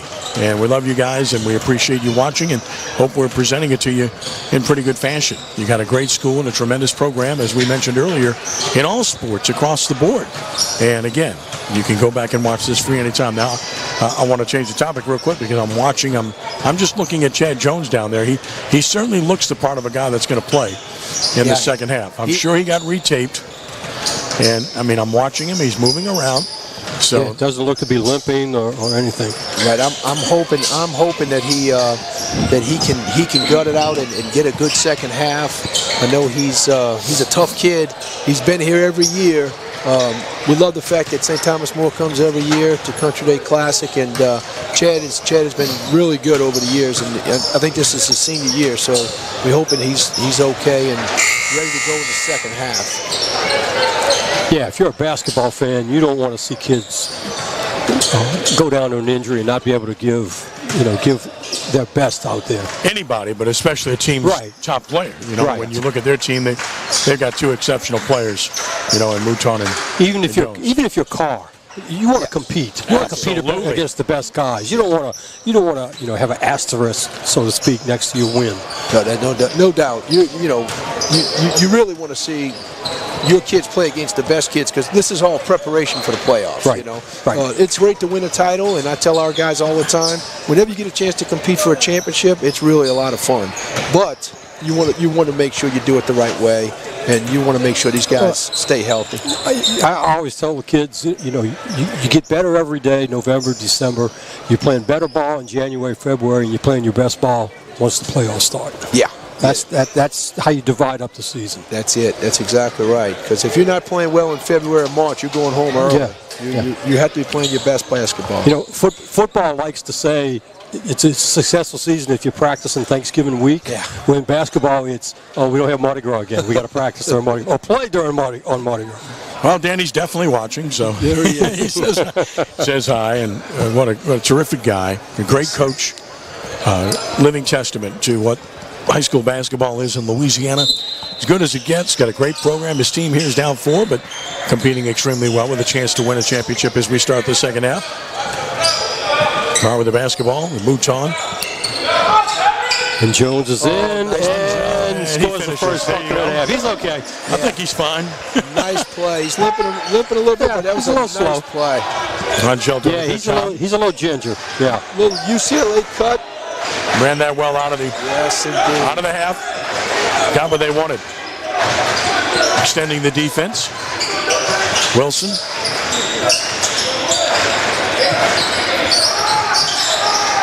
Can't get the shot.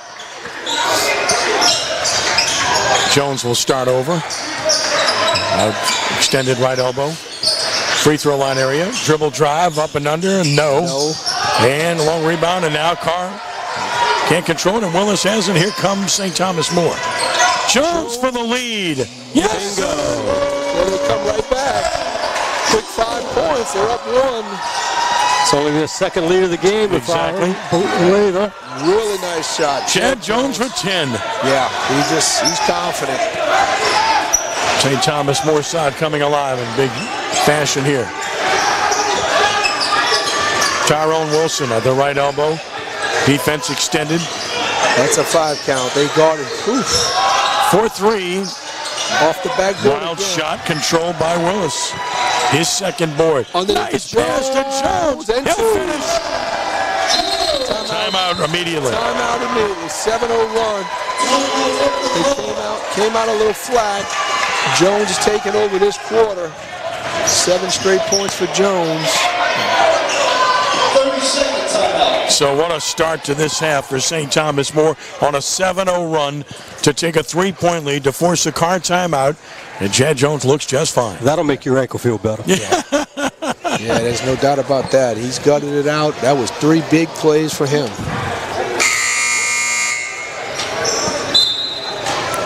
Good timeout for Taurus Howard. What a fine man he is. Taurus coaches football with Bryce Brown, and then he just flips right into basketball or does basketball at the same time as football. I mean, that is that's remarkable. At a big school, that's It's tough to do, and he does a great that's job. amazing.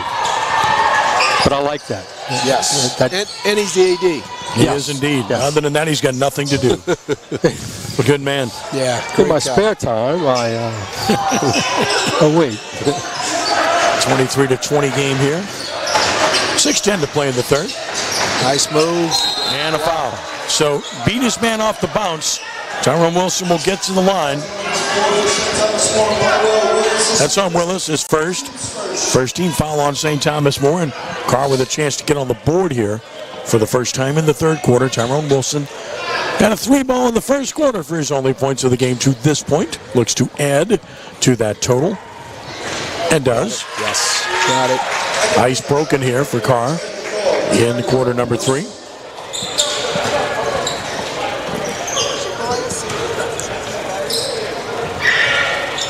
Missed it. Mouton collects the board. 23-21 lead for STM. Under 6 minutes to play. Same play here. This time they reversed it. Jones on Mouton. Yep. Nice help defense. Opens up the 3-ball. On Shell from Mouton. St. Thomas More is cooking at a 26-21 lead. Well, you helped on Mouton, and that created the open shooter. Yeah, Mouton will drive it and kick. You got to be careful. This kid can shoot it. 5 can really shoot it. Good pressure here.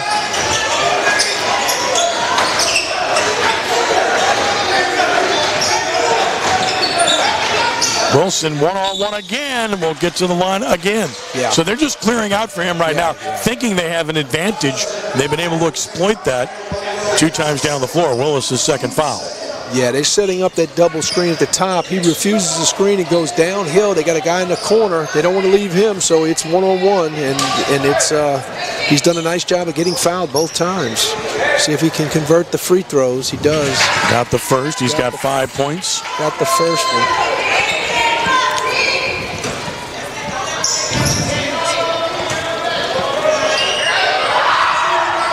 Missed the second one. So splits a pair again. They've extended their defense. Yeah. Guidry with his 6th rebound. Little zone trap here. They beat it easily. Good quick ball movement. Yeah, just token pressure. They're not trapping. They're just trying to see what they're going to do. Good pass inside. Really good pass. Oh, couldn't finish the layup, but an offensive rebound. And a stick back by Willis, his first 2 of the game. You know, Willis had 2 big rebounds down here to start the half on misses, and then he gets that one right there. Yeah, that's right. 6-point lead. Go change defense again. Biggest lead for St. Thomas More. It's in and out. And another rebound for Willis. The free throw jumper wide open. He missed it. Yeah, Carr's getting some things offensively that they want, but can't get stops right now. Nice step through. Passed up the shot. Nice look down low. There's got to be an up and down, right? Yes. Jump ball. Yep. Karr will get it off the turnover. Only the 4th for St. Thomas More. Again, both games played pretty cleanly. Yeah. Only got 7 turnovers in this game. Now 8. Well, Substitution. Coach talked about it earlier. He's letting them play a little bit. So the Also true. physicality, physicality is fine if it's even, if it's both called on both sides. Of course. So these are tough young men, and I think they're handling it well. Here you go. Stepping in, Leaner, no. Fight for the board, nice save. Loose ball, that should be Karr basketball. Yeah, Karr ball. Karr stayed active there. Yeah, they did. They're very aggressive on both sides. Offensive rebounding, you got to block them out. They're coming to the boards. Going in backcourt to Jones. Restart the offense with Wilson. Back across the timeline, 1-2-2 zone defense. 4 minutes to play in the third. 6-point lead for St. Thomas More. Hit it middle. They're trying to get it to the high post and see what he can do with it. That's going to be an offensive foul. Dip the shoulder. Yes. Going to get that call every time, as it's going to work against Brooks, his 3rd. And turnover for Karr.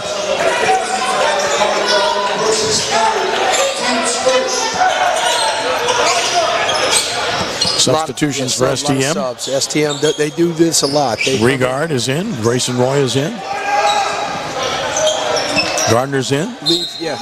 Leave Jones and Mouton in. Yeah, they get three fresh bodies in. Never a bad idea. No. Good job on the press break.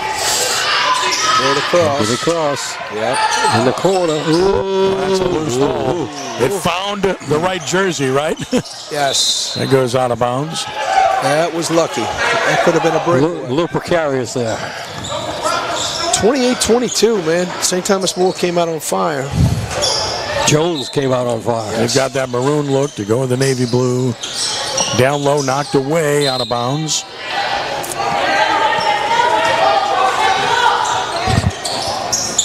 .336 to play in the third. Look for Mouton. They're going to call an offensive foul, much like we saw in the last game. That's right. On the inbounds pass. That's going to go against number 11, Andrew Gardner, his first. Yeah, extended his arms. And, he had a good position, but extended his arms. He's going to call that every time. Tonight's coverage on Crescent City Sports brought to you by Gibbs Construction, a leader in the construction industry in Louisiana and the Gulf Coast for more than 45 years, transforming dreams, visions, and plans into reality. Gibbs Construction. Step-in jumper. Bang. Got it. Tyrone Wilson. He's got 7. And it's a 4-point game. Well, they're not going anywhere. You know that. This is going to be a game. Where's the steal right here? Almost. Trapped him. Wow. Got away with it. Mouton able to fight through the contact. He'll get to the lane. He'll spin. He'll score. Nice little left-hand spin. Yes. His left is as good as his right. He is good.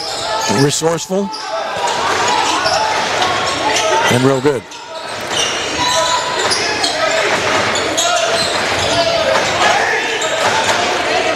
6-point lead for St. Thomas More. Championship game. Country Day Classic. Got it in the middle. Nice pass. 5-footer good. Yeah, Jones a little late coming over. I think the ankle is bothering him, but he's sticking it out. But he was a little slow defensively. Slaughter with 4 points. Broke the pressure. Nice. Open shooter, corner 3. No, long rebound. Nice pass. Won't go. Cougars get the rebound. Karr Cougars get the rebound. St. Thomas More reaches in. Got a holding foul, 11. Gardner. Yeah, Gardner reached in. Second foul on Gardner. Yeah. 4th team foul next. We'll put Karr at the free throw line, trailing by 4. 2:20 to play in the third. Title on the line here at Patrick Gymnasium. Against this 1-3-1 zone now. Diagonals are going to be open, but it's going to be long. Here comes the trap. There's the trap. And there it is. He didn't. Now an open look, and he hit it. Yeah, great extra pass. Favor Wright the pass. Yes. Wilson the basket. He's got 10 points, and it's a 1-point game. Broke the pressure. Not looking to shoot. Dribble drive. Got there. Left-handed up. No. Tip around. Keith Jones has it. He got hacked. Yes, no call. No call, but he's tough. He's coming up the floor. Played through contact. He's got 7 rebounds. Wilson for the lead. Jumper. No. Good block out. Mouton. They really let them play on the ground. Now they're going to call the foul. They got to clean it up a little bit. It's one thing if it's down low when there's action, but when it's in the front court, the back court, you can't. Daquan Jackson gets his second with 1:28 to play in the third. 30-29 lead for St. Thomas More. And we'll get Moses back in for Karr. Keith Jones will come out. Jones 6.7 rebounds. I think Jones is hurting a lot. The more I look at him. Chad Jones, yeah. Chad Jones is limping around. But he'll still hit set shots. They just better stay close to him. Here's Mouton. Pull up. Off. Read his own shot. Went after it. Kept it alive. Tapped around. Mouton ends up with it. Well, he read that miss and stayed after it and kept that possession alive. And won. Took a hard hit. Down goes Willis. Yes. He takes the hit. He'll go to the line. Now we're just hoping he rises. The foul is going to be Ramon Miles. Boy, they were his really first. That was a great effort on everybody. They were flying around, bodies flying, and they saved it, threw it to him in the corner, and under the goal, and he made a great and one, hopefully. Let's see if he can make a free throw. Well, he's got 4 points, 4 boards, but now he's back, you know where. Yeah, he struggled at the line. Chad Jones comes out. Get him out for this last minute. Yeah, last minute or 7 of the third. Give him a break. I don't know if that ankle's not going to get any better. Better stay moving. So here's Willis. There you go. He got it. Got his first free throw made. It's 33-29. Completes the 3-point play as we reach 1 minute to play in the third quarter. Dribble drive, Wilson in traffic, draws a foul. Yes. Well, Wilson's drives have gotten him to the line 3 times in this quarter. Yeah, it's been a big quarter for Wilson. He also hit that three-pointer. Yeah, so he's got free throws. He's really controlled the game on the offensive end. That's the first foul committed by Guidry. And here's Wilson, who's in double figures with 10 points. The only player in double figures for Karr, and now he's got 11. He's been good. Couple of steals as well. Keith Jones coming back in the game, so that's important for them on the boards. He's got 7 of those. Yeah, he's really long and does a nice job of defensive rebounding. Second is up. Got it. 12 points for Tyrone, and it's 33-31.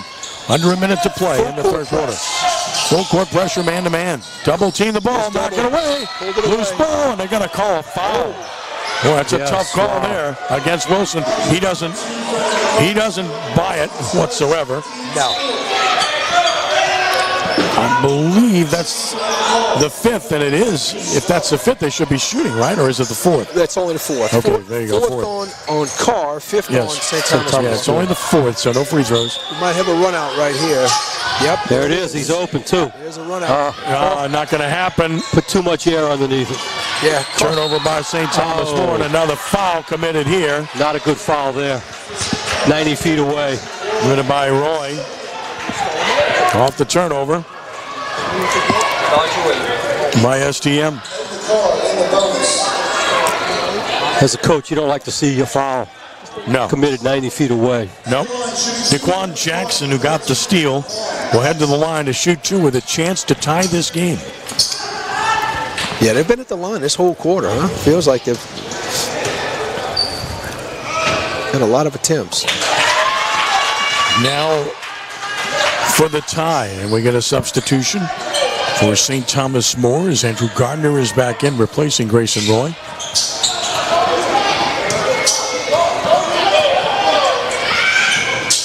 Jackson ties it. Yep. Ties it Start over again. Tied at 33. 50 seconds to play in the third quarter. By himself. Break the pressure. Got a 2-on-2. Nice diagonal. Nice pass. Angel scores off the pass by Guidry. St. Thomas More back up by 2.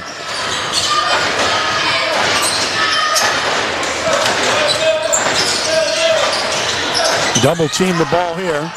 Nice pass. Oh, overpass. Should have gone up, guys. In and out. In and out. Good move. Willis with his 5th board. STM can play for the final shot. With a 2-point lead. Will do.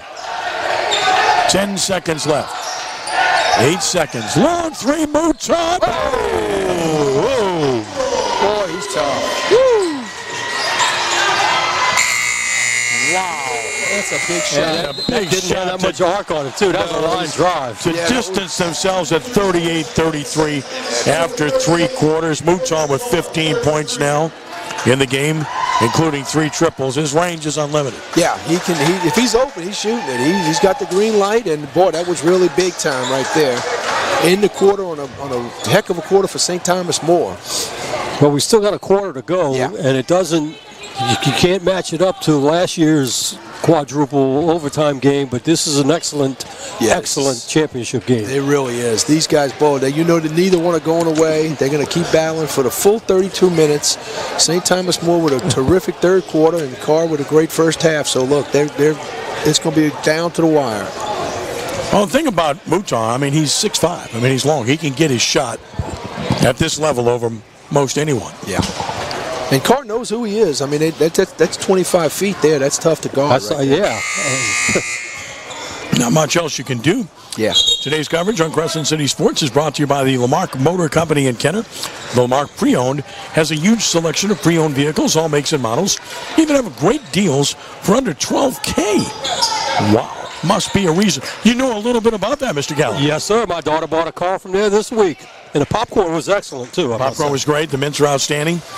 I've got the deal is even Bronco better. Sport from there. My wife has her Lincoln Nautilus from there. And I could go Jude Young has his Eco Sport from there. Lenny Van Gilder has his vehicle from Lamarck. We could go on and on. My daughter now has the nicest car in the family. This is a backcourt foul over aggressive on Miles. Now the foul's reset, so that's the first. But you get a foul in 5 seconds of the fourth quarter. And in a close game, you don't want to put the opponent in the bonus early on. Right. 5-point lead, St. Thomas More. Biggest lead has been 6. Full court pressure, 2-2-1 zone trap. Good ball movement, got in the middle, broke the pressure. Look out for this guy, dribble drive, and a steal. Good. Nice job by Moses. Yeah, very nice job of recovering in the press. Mouton with a bounce pass that was stolen. Crossover. Wilson's been creating his own here in the second half. Yeah, throw it down there. Here's down on the block, double team, found an open shooter, blocked away. Out of bounds, Karr will keep it off the block by Angel. Hey, you contest enough shots, you're going to get your hands on some of them. That was a nice job. Ed Jones back in the game, of course. Trying to go the rest of the way. Tough it out with his ankle. Good catch by Moses. Yes. Keith Jones. Open shooter, no. Mooch on the board, his 5th. 1 minute into the final quarter, a 5-point lead for St. Thomas More.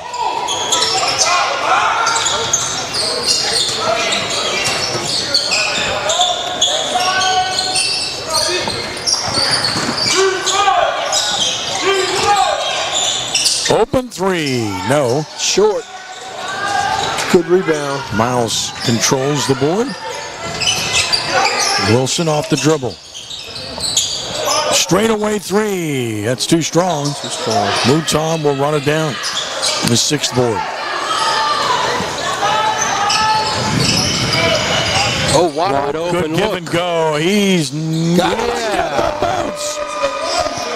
Got the roll. Got the roll. It's a big 3. Brings it to 8 points. There's a lot of time left, but remember that shot right there. Yeah, that's tough to make up 8 points. Opens up an 8-point lead. Double team steal. Here they come. Willis the other way. Blocked away. Long rebound and controlled by the man who blocked it. Brooks. Oh, he lost it. Gonna say, Carr ball. Well, what an effort by Brooks to hustle back, to block that shot. Then he ran it down. Yeah, so I tell you what, these guys really, they're not going to give up. No, because you get that basket, you're up 10. Yes. It's almost curtains. Yes. But a big turnaround. This is the Jones from the free throw line, no. Jones is he's going to have to start hitting some shots. Yeah, he's not looking to score, and he hasn't scored. He's only got 6 points. Yeah, he's got to start scoring. Good move here. Good Great pass. ball. Control and a 3 ball. Angel, his second triple. Really nice pass. Dribble drive. Kick to the opposite side for 3. All of a sudden, it's an 11-point lead. Yes. Let's open this thing up. Carr's going to the basket. No. Up and under, no good. Control by Angel. Yes. And St. Thomas More controlled by 11. And a timeout taken by St. Thomas More and Wesley Cortez. With 5:09 to play, St. Thomas More with its biggest lead at 44-33. And dating back to the end of the 3rd quarter, guys, this is the decisive run of the game, an 11-0 run for St. Thomas More. That's the margin right now. That's right. No doubt they are on fire offensively, but the defense has really kept Carr out of the paint. They're missing a couple of layups, but St. Thomas More is contesting and rebounding well, and then they're knocking down shots. So all the credit to St. Thomas More right now. Yeah, they're holding them to 1 shot, basically, this half. They've held them to 1 shot. Now, this is actually, even though St. Thomas More called that timeout, that's a good timeout for Carr here. You gotta regroup here. Yeah, I agree. And you need to get back at it and get back after doing what you were doing for 3 quarters of the game. Yeah, it's well, the problem is Carr's not a prolific offensive team. Correct. So, and not a particularly outstanding 3-point shooting team. So you ratchet up on defense and score off. I think you have to score off defense. That's right. Yes. And you got to get Jones more involved. He's their scorer. Well, he hasn't scored in a half. I know. So. He's got to get the ball. And two's done a really nice job. Yeah, Wilson has been their guy. He's got 12 points, including 9 in the second half. Right. But it's all about him creating off the dribble. Yes. And they got a technical foul called here, guys, on Edna Karr. So now 2 free throws are coming to really distance this thing with an outstanding shooter in Mouton, and he missed. So I put the mouth on him. It's my fault. You got to fix these rims, Mike. Yeah, I mean, what's up with that? Yeah, that was short. Yeah, we got to lower the goal a little bit here. Good shot, buddy. Anyway, 16 for Mouton. Yeah, 16 for Mouton. I knew he was going to make that second one. But anyway, I don't know what the tech was on about. I don't know. 12-point lead now. Yeah. And a 12-0 run, including a 7-0 run to start this quarter. 5 minutes to play. Championship game.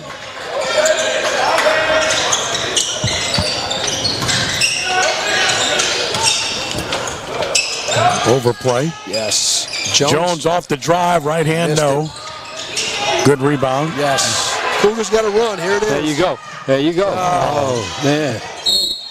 Well, they got the foul, but it's on the floor. 2-on-1, they didn't get enough spacing. No. Jones commits the foul. Just third. Get a little floor spacing on that. You got a 2-on-1, and you should have an easy layup. Got to make them commit. Yeah, make them commit. Get it, dish it or go in. They're too close to each other. If you don't score off your defense, you got to score in transition right there, and they didn't. Yeah, because once St. Thomas More sets up, they're tough. Wilson cut off. Jones hounded out top. Through the leg, crossover. Right corner, good look. No. Rebound knocked out of bounds to Karr. Off Mouton. They were battling. Karr's going to come to that offensive glass. You've got to block them off.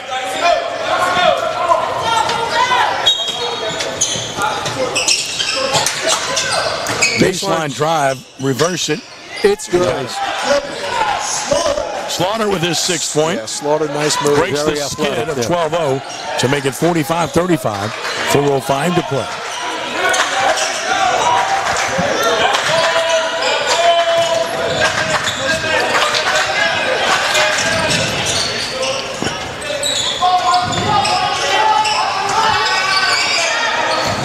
Good Jones pressure on Jones. Yeah, good pressure. Good ball handling by Jones.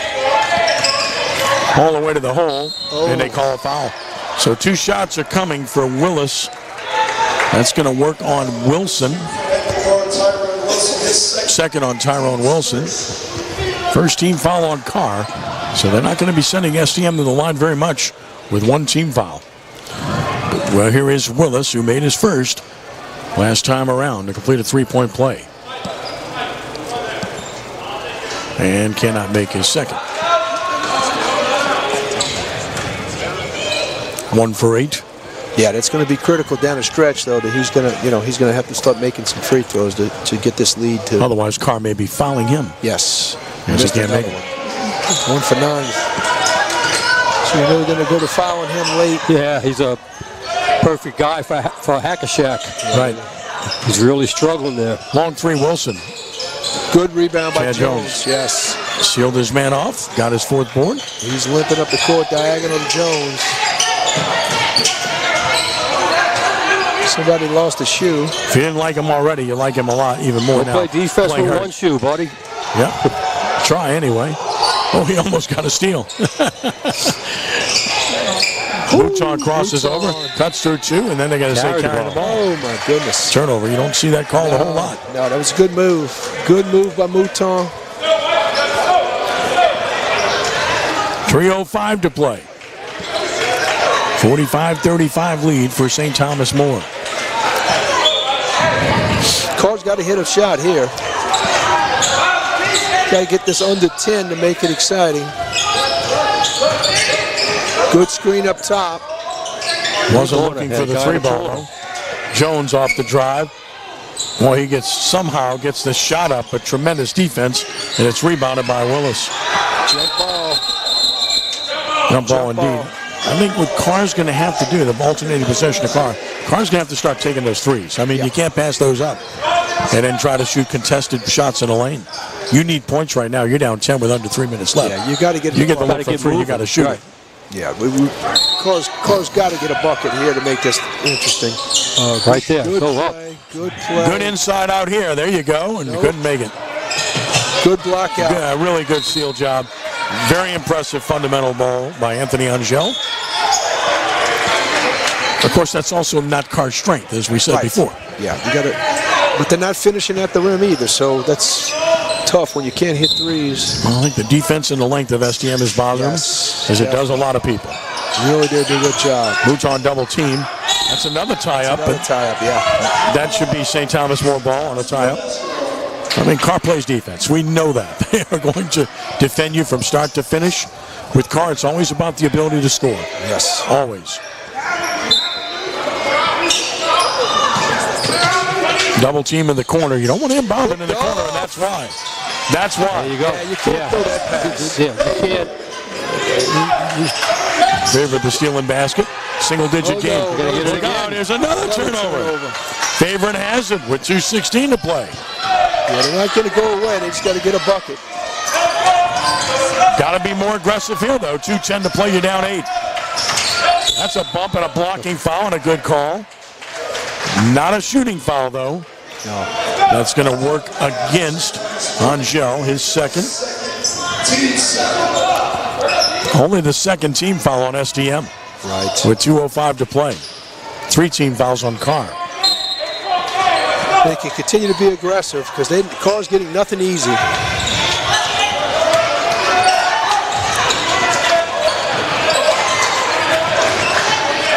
Here's Jones. Long three ball straight away. Keith Jones knocks You got it down. a two-possession game. And a timeout Karr with 1:50 to play. It is 45 to 40, and suddenly Karr is on a 7-0 run. Yeah. Good timeout there by Karr. Yeah. And now you got a two-possession game. Yeah, good defensive substitution right here. They press. They will continue to press. St. Thomas More's got to come up with an offensive press break. 45-40. Now the lead for St. Thomas More. The team foul situation to reset once again. 2 against St. Thomas More, 3 against Karr. So you can be very aggressive defensively here without paying a hefty price. And if you're Karr, down the road, you've got to be thinking about fouling Willis. I mean, with all due respect. Yeah, no, you have to. You have to foul him, and they're talking about it right now. Mm-hmm. It's a little too early right now, but down the road, under a minute, they've got to.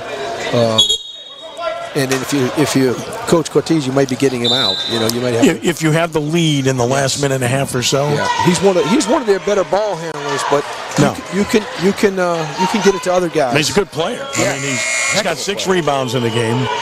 Plays very aggressive defensively and good defense. He's on the floor now. Of course, they're not in the bonus, so you can hack all you want. Now it's not going to matter. Right. But if you get to that stage, you've only got one foul to give. Right. Here we go. Full court pressure. Mouton. Trapped, double teamed, stepped out of it nicely. Tipped away. It's loose on the floor. Karr's got it on the steal. Threw it away. It's Willis. All the way. Willis gives it up. Layup. No, but a foul. And 2 shots are coming. What a turn of events that was. Now, did Willis not shoot that because he didn't want to go to the line? Yeah, I'm just saying. Yeah, I don't know.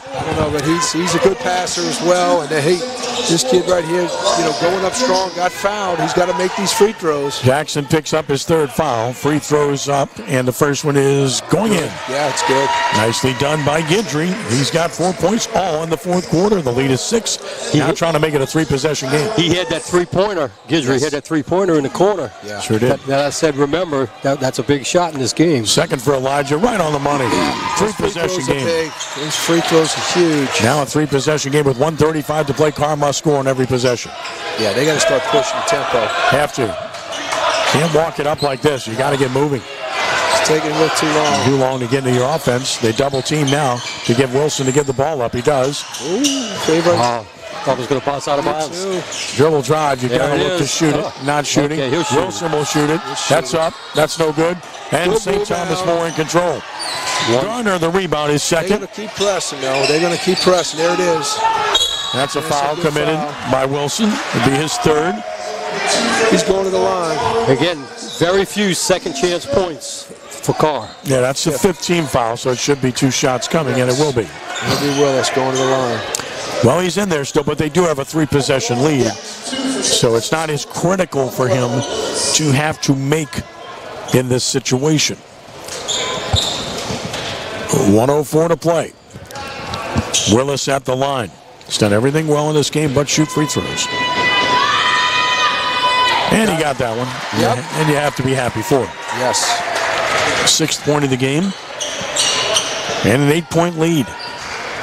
St. Thomas More just over a minute away from closing it out and winning the championship of the Country Day Classic. Split a pair. Jones rebounds. Here we go. 8 rebounds for Jones, and a minute left to play. Jones should pull up and shoot. He thought about it, but didn't. Instead, takes it to the hole, and he scores. And he gets the block, and he'll go to the line with a chance for the 3-point play. Guidry the foul. Jones now to the line in double figures with 11 points.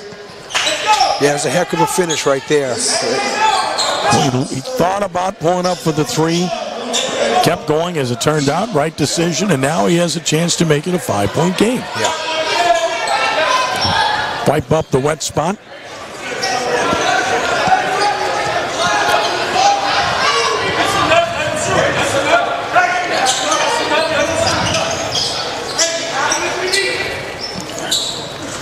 There's another 50-50 call, though, right? Right. Again, yeah. It could have gone either way. Great job by 22 to step in there and be tough, but Jones was... Yeah, you teach your kids to be tough and take it.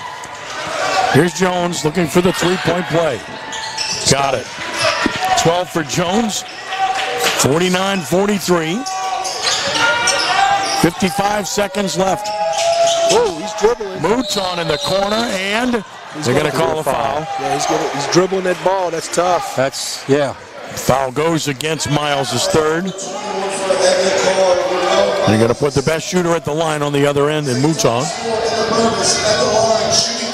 1 for 2 from the line in the game, 16 points to lead the St. Thomas More Cougars. They're now looking to try to make this a 3-possession game once more. Yeah. These are important. At least you got to get one. Got to get this. Cannot get the first. Got to get the second. Wilson back in. Jackson out for Karr for offense-defense swap. And gets 1 of 2, and he's got 17 in the lead of 6. Timeout STM. It's 49-43. With 52.6 seconds left to play. Still in play for Karr, no doubt. When you're only 2 possessions down. Yeah, easily. So they will discuss it, talk it over. And we want to remind you that today's coverage on Crescent City Sports is brought to you by the Lamarck Motor Company in Kenner. Lamarck Ford, the #1 Ford dealer in the Metro New Orleans market, must be a reason.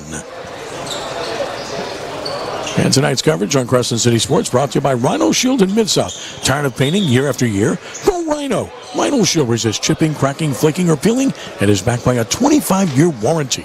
Get your free estimate. Visit rhinoshieldmidsouth.com or call 833-233-7181. Players emerging back on the floor. And our coverage on Crescent City Sports brought to you by Gibbs Construction, a leader in the construction industry in Louisiana and the Gulf Coast for more than 45 years. Transforming dreams, visions, and plans into reality. Gibbs Construction. 52.6 seconds left. Here comes Karr. Wilson picks it up. Looking to trap. They trap him. He gets it out of his hands, and now there's going to be a blocking foul. Not free throws yet. That's the 4th team foul. The foul is on Garner, his 3rd. Stops the clock with 48.4 seconds left. Back in is Jackson. Or he's not back in. Ran on, ran off. 48.4 seconds left. Get in bounds of Wilson. They have to be with a purpose now. Jones. Yeah, you got to be looking at you got to be attacking here. In the corner, 3-ball coming. Bang! Got it. Favorite knocks it down. Jones the assist. Timeout on the floor. 38.2 seconds left. 49-46. Yeah, that's a good movement there. Very good patience. I thought Jones was going to pull it, but he threw it over to Favorite, who knocked it down. Shows what we know. We thought they needed to have a little more urgency. They knew what they wanted to do. That's right. They were patient, knocked it down. That's the most important thing. One of the things to watch for is that St. Thomas More has inbounded the ball in the corner a few times now. Yeah, they got several turnovers this quarter. Danny's watching and saying, no. Yeah, get it out of the corner. That's not how we do it. Well, we knew it was going to be exciting, right? I mean, this is always, oh man, every year these two teams go at each other. It's great basketball. Both teams are super playing really hard, and we'll see what happens down the stretch here. But they got to take care of the ball and knock down free throws. Carr's got to keep the intensity up. St. Thomas More ball. 49-46 is the lead for the Cougars from Lafayette over the Cougars from the West Bank of New Orleans. 38.2 seconds left. Mouton to bring it in bounds. In the corner, knocked away out of bounds. Almost. Again, throwing the ball into the corner. Yeah, And Brooks. there's just no openings. Cars everywhere. All right, now your advantage now, though, if your car is he cannot run the That's baseline. it. He cannot move. He's got to stay stationary. He's got to stay in the spot. There it is. In Jones, the corner, but and Jones gets free and Jones- gets it in the middle. A Mouton, great idea. And they break the That's pressure, better. and they keep the ball moving with 30 seconds left. When do you foul if your car? Got to think about There it. you go. And they foul Mouton. Boy, that's the wrong guy to foul, although he's only 2 for 4. He's clearly their best shooter. Yeah. They were trying to foul 4. He just got rid of it He got rid of it very quickly, and that's what Yeah, Charles not Howard able. was screaming. Yes. We found the wrong guy. Yeah. So Mouton will shoot 2. He's got 17 in the game to go with 6 boards and an assist. And he's 2 for 4 from the line, all in this quarter. And 3 for 5. That one's good. So they're up 4 with 24 seconds. We're going to get a quick bucket, and you got to get a timeout. You got to stop the clock. They got to push it. 18 now for Mouton. And 19. 19. Calmly drills them to make it 51-46. 23 seconds left. Carr on the move. Ball screen's got to pull up and hit a shot.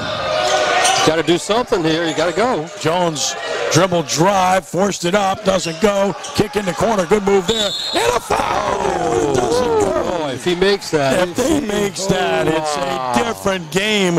And that ball was on line. Yes. Gardner the foul. Woo, you talk about averting disaster there for STM. Yeah, I didn't get to see it, but boy, he must have had just a little contact. Great play by Chad Jones. Missed his shot, went up and threw it out to the corner to Favorite. Favorite wide open, gets hit. He's got 3 free throws. Desmond at the line. The 2 at that point was okay, but once he missed it, he's got to go for the 3. So I was really heads up throwing the ball back out. Makes the first to cut it to 4. He has to make this one, or if you miss it, you got to get an offensive rebound. Yeah, they're going to foul right away. So You're going to have to. Yeah, that's going to be, let's see who gets the ball. You're going to have to deny Mouton. That's what you have to do. Second one is up, and that's good. So Desmond doing his job, has made it a 3-point game. Can he make it a 2-point game? First 2 have been pure. Spins it, pops it, drops it. Two-point ball game. This is impressive. Here we go. 7.5. 51-49 in the corner. Mouton. And what's the call? Timeout, STM. With 5.3 seconds left, they keep getting it in bounds in the corner. Yeah, I'm really surprised. And I'm going to tell you what, thank goodness Mouton is really big and strong. No kidding. They He needed all 6'5". Like horses out there. He needed all 6'5" of his frame and that body to be able to hold them off. Wow. So the corner isn't a good idea, but Mouton's a real good idea. Yeah. Got it to the right guy in the wrong spot. But good timeout by Wes, Coach Wes. Tough spot to throw the ball in, too. Yes. Right there. You're going to have a good out-of-bounds play here. They got to go probably deep or run somebody out to at least get them spread out a little bit. Charles Howard's coached his you-know-what off in this game. I mean, he's been all over this last 2 or 3 minutes. They could have easily been out of this game. They just kept fighting and fighting and fighting to give themselves a chance, and that's exactly what's happened. Well, we said that last game about Thompson, that Carr's going to play for 32 minutes. Rummel's going to play for 32 minutes. Yep. Yeah, I mean, I think you call that right. They're similar. They did. They're similar animals in how they play. They get after you. They did not going to back down. You're going to be in a war for 32 minutes. St. Thomas More knew it. They made a nice run. Now they're holding on. The inbounds passer is going to be Guidry. I'd almost have Willis throwing the ball in bounds, and he's not going to get it in his screen hands. for Mouton. They can't find him. They throw it over the top. Jones saves it. It's loose on the floor. What's the call? Jump ball. And it's Carr's possession with 2.6 seconds left. Yeah, no, it's it. A 3 could win it. A 2, and we've got overtime and timeout call with 2.6 seconds left. That was a heck of a defensive effort. I thought the guy was running out. It should have run out. Couldn't get it to Mouton. They doubled him. Yeah. Right. Wisely. Great defensive effort by the Karr Cougars. Just relentless. Now we got to see if St. Thomas More, they've been very good defensively all game. Let's see if they can make a stop. If not, you better rebound because Karr is going to the glass. And any foul is 2 shots. Two shots. That's right. They better not reach in. And I'm looking at the guys that have their hands on the ball. Wilson has made his 2 free throws in this quarter. Favorite has made his 3 free throws in this quarter. Yeah. Jones would be the other. I mean, the guys that have their hands on the ball, and he's 2 for 2 in the game. So they've made free throws. They have. And St. Thomas More missed quite a few of those. So it's been the difference. At some point, it factors. And here we go. I mean, Let's see what Coach Howard's drawing up. you can't ask for, if you're Karr, you can't ask for anything better. You got the ball out underneath your basket. Underneath the basket with 2.6 seconds to go. It's enough time to run a play. You know, will they go for 3 to win it though? Let's see. You know, If it's there. yeah. I mean, I think it's going to be Chad Jones. Well, Wilson's the inbounds passer. Chad Jones, They get it to Keith Jones. 2 seconds, 1 second. Jones for the tie. Oh, back rim. No good. St. Thomas holds on to win it. 51 to 49 in a thriller. That really You got was. the ball where you wanted it. You got a good shot. You had a good shot at it. Exactly. Yes. Exactly. Well, guys, I got to run, give trophies away. I know you do, man. Look, great to call the game with you guys. Always a pleasure. Thank you, Yes, Mike. sir. Thanks for having us. But thank you guys for coming out to the Country Day Classic. Thank you, Mike. Appreciate you, buddy. Go take care of your business downstairs. 51-49. St. Thomas More wins the Country Day Classic over Karr. What a great game, Bill. Well, I knew it wouldn't go 4 overtimes, but it was one heck of a game, wasn't it? It almost did. It was just as exciting as the game as last year's game. Well, it really was. I mean, Came down to the last shot. I mean, there's so much you have to like about this. First of all, you see Chad Jones toughing it out when you know he's struggling. he did not come out the second half. That kid just kept playing. Yeah. Admire that greatly. You see Mouton step up and make plays when they needed plays to be made. On the other hand, you saw a team that was down double figures that not only kept fighting, but fought all the way back and gave itself a chance. To the buzzer. Literally to the buzzer. From St. Thomas More, I mean, really impressive. Michael Mouton. Really impressive. Michael Mouton makes the all-tournament team. 2023 Country Day Classic Most Valuable Player. And Chad Jones gets the MVP award. Pleasantries exchanged all around. Taurus Howard being told to wait up by Mike McGuire, who ran down there and he got down there quick. Hey, he sure did. Now Edna Karr being recognized as well. Cougars getting recognized. St. Thomas More players are applauding them. This was a hard-played, cleanly played, well-played game by both of these teams. You'd expect nothing else in a championship game from this tournament. And the Cougars getting their championship award as we speak.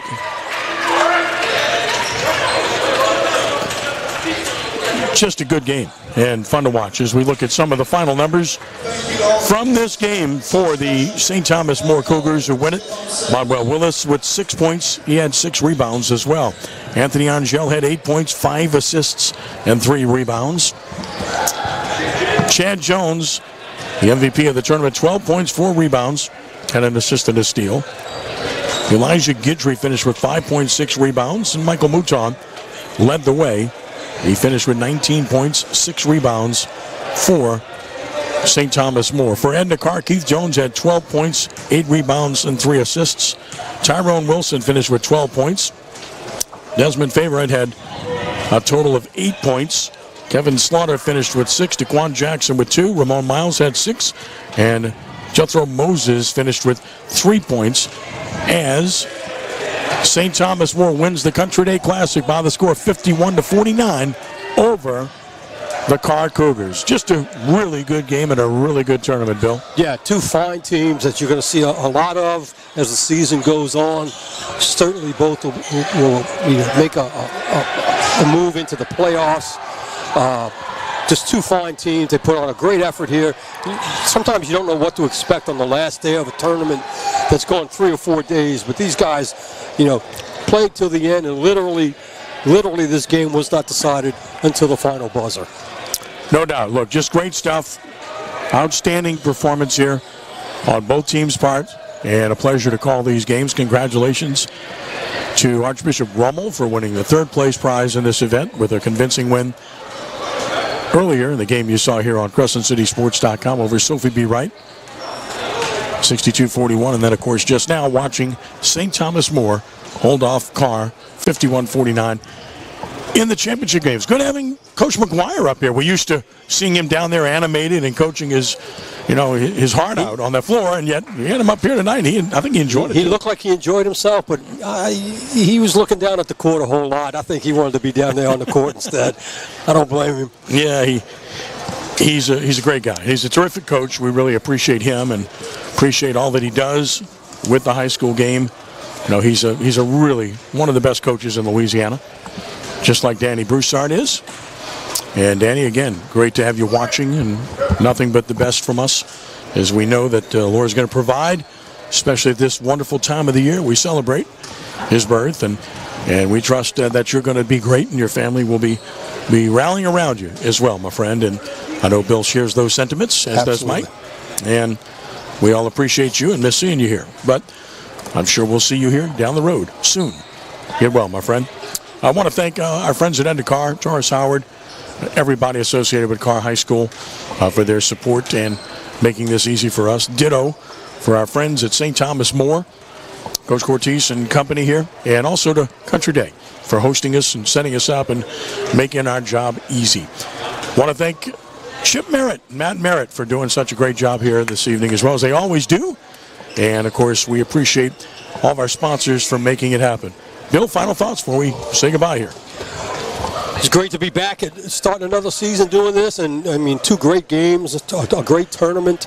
Like I said, we'll see a lot of St. Thomas More and Karr throughout the season. Karr being local in the Catholic League and then in the playoffs.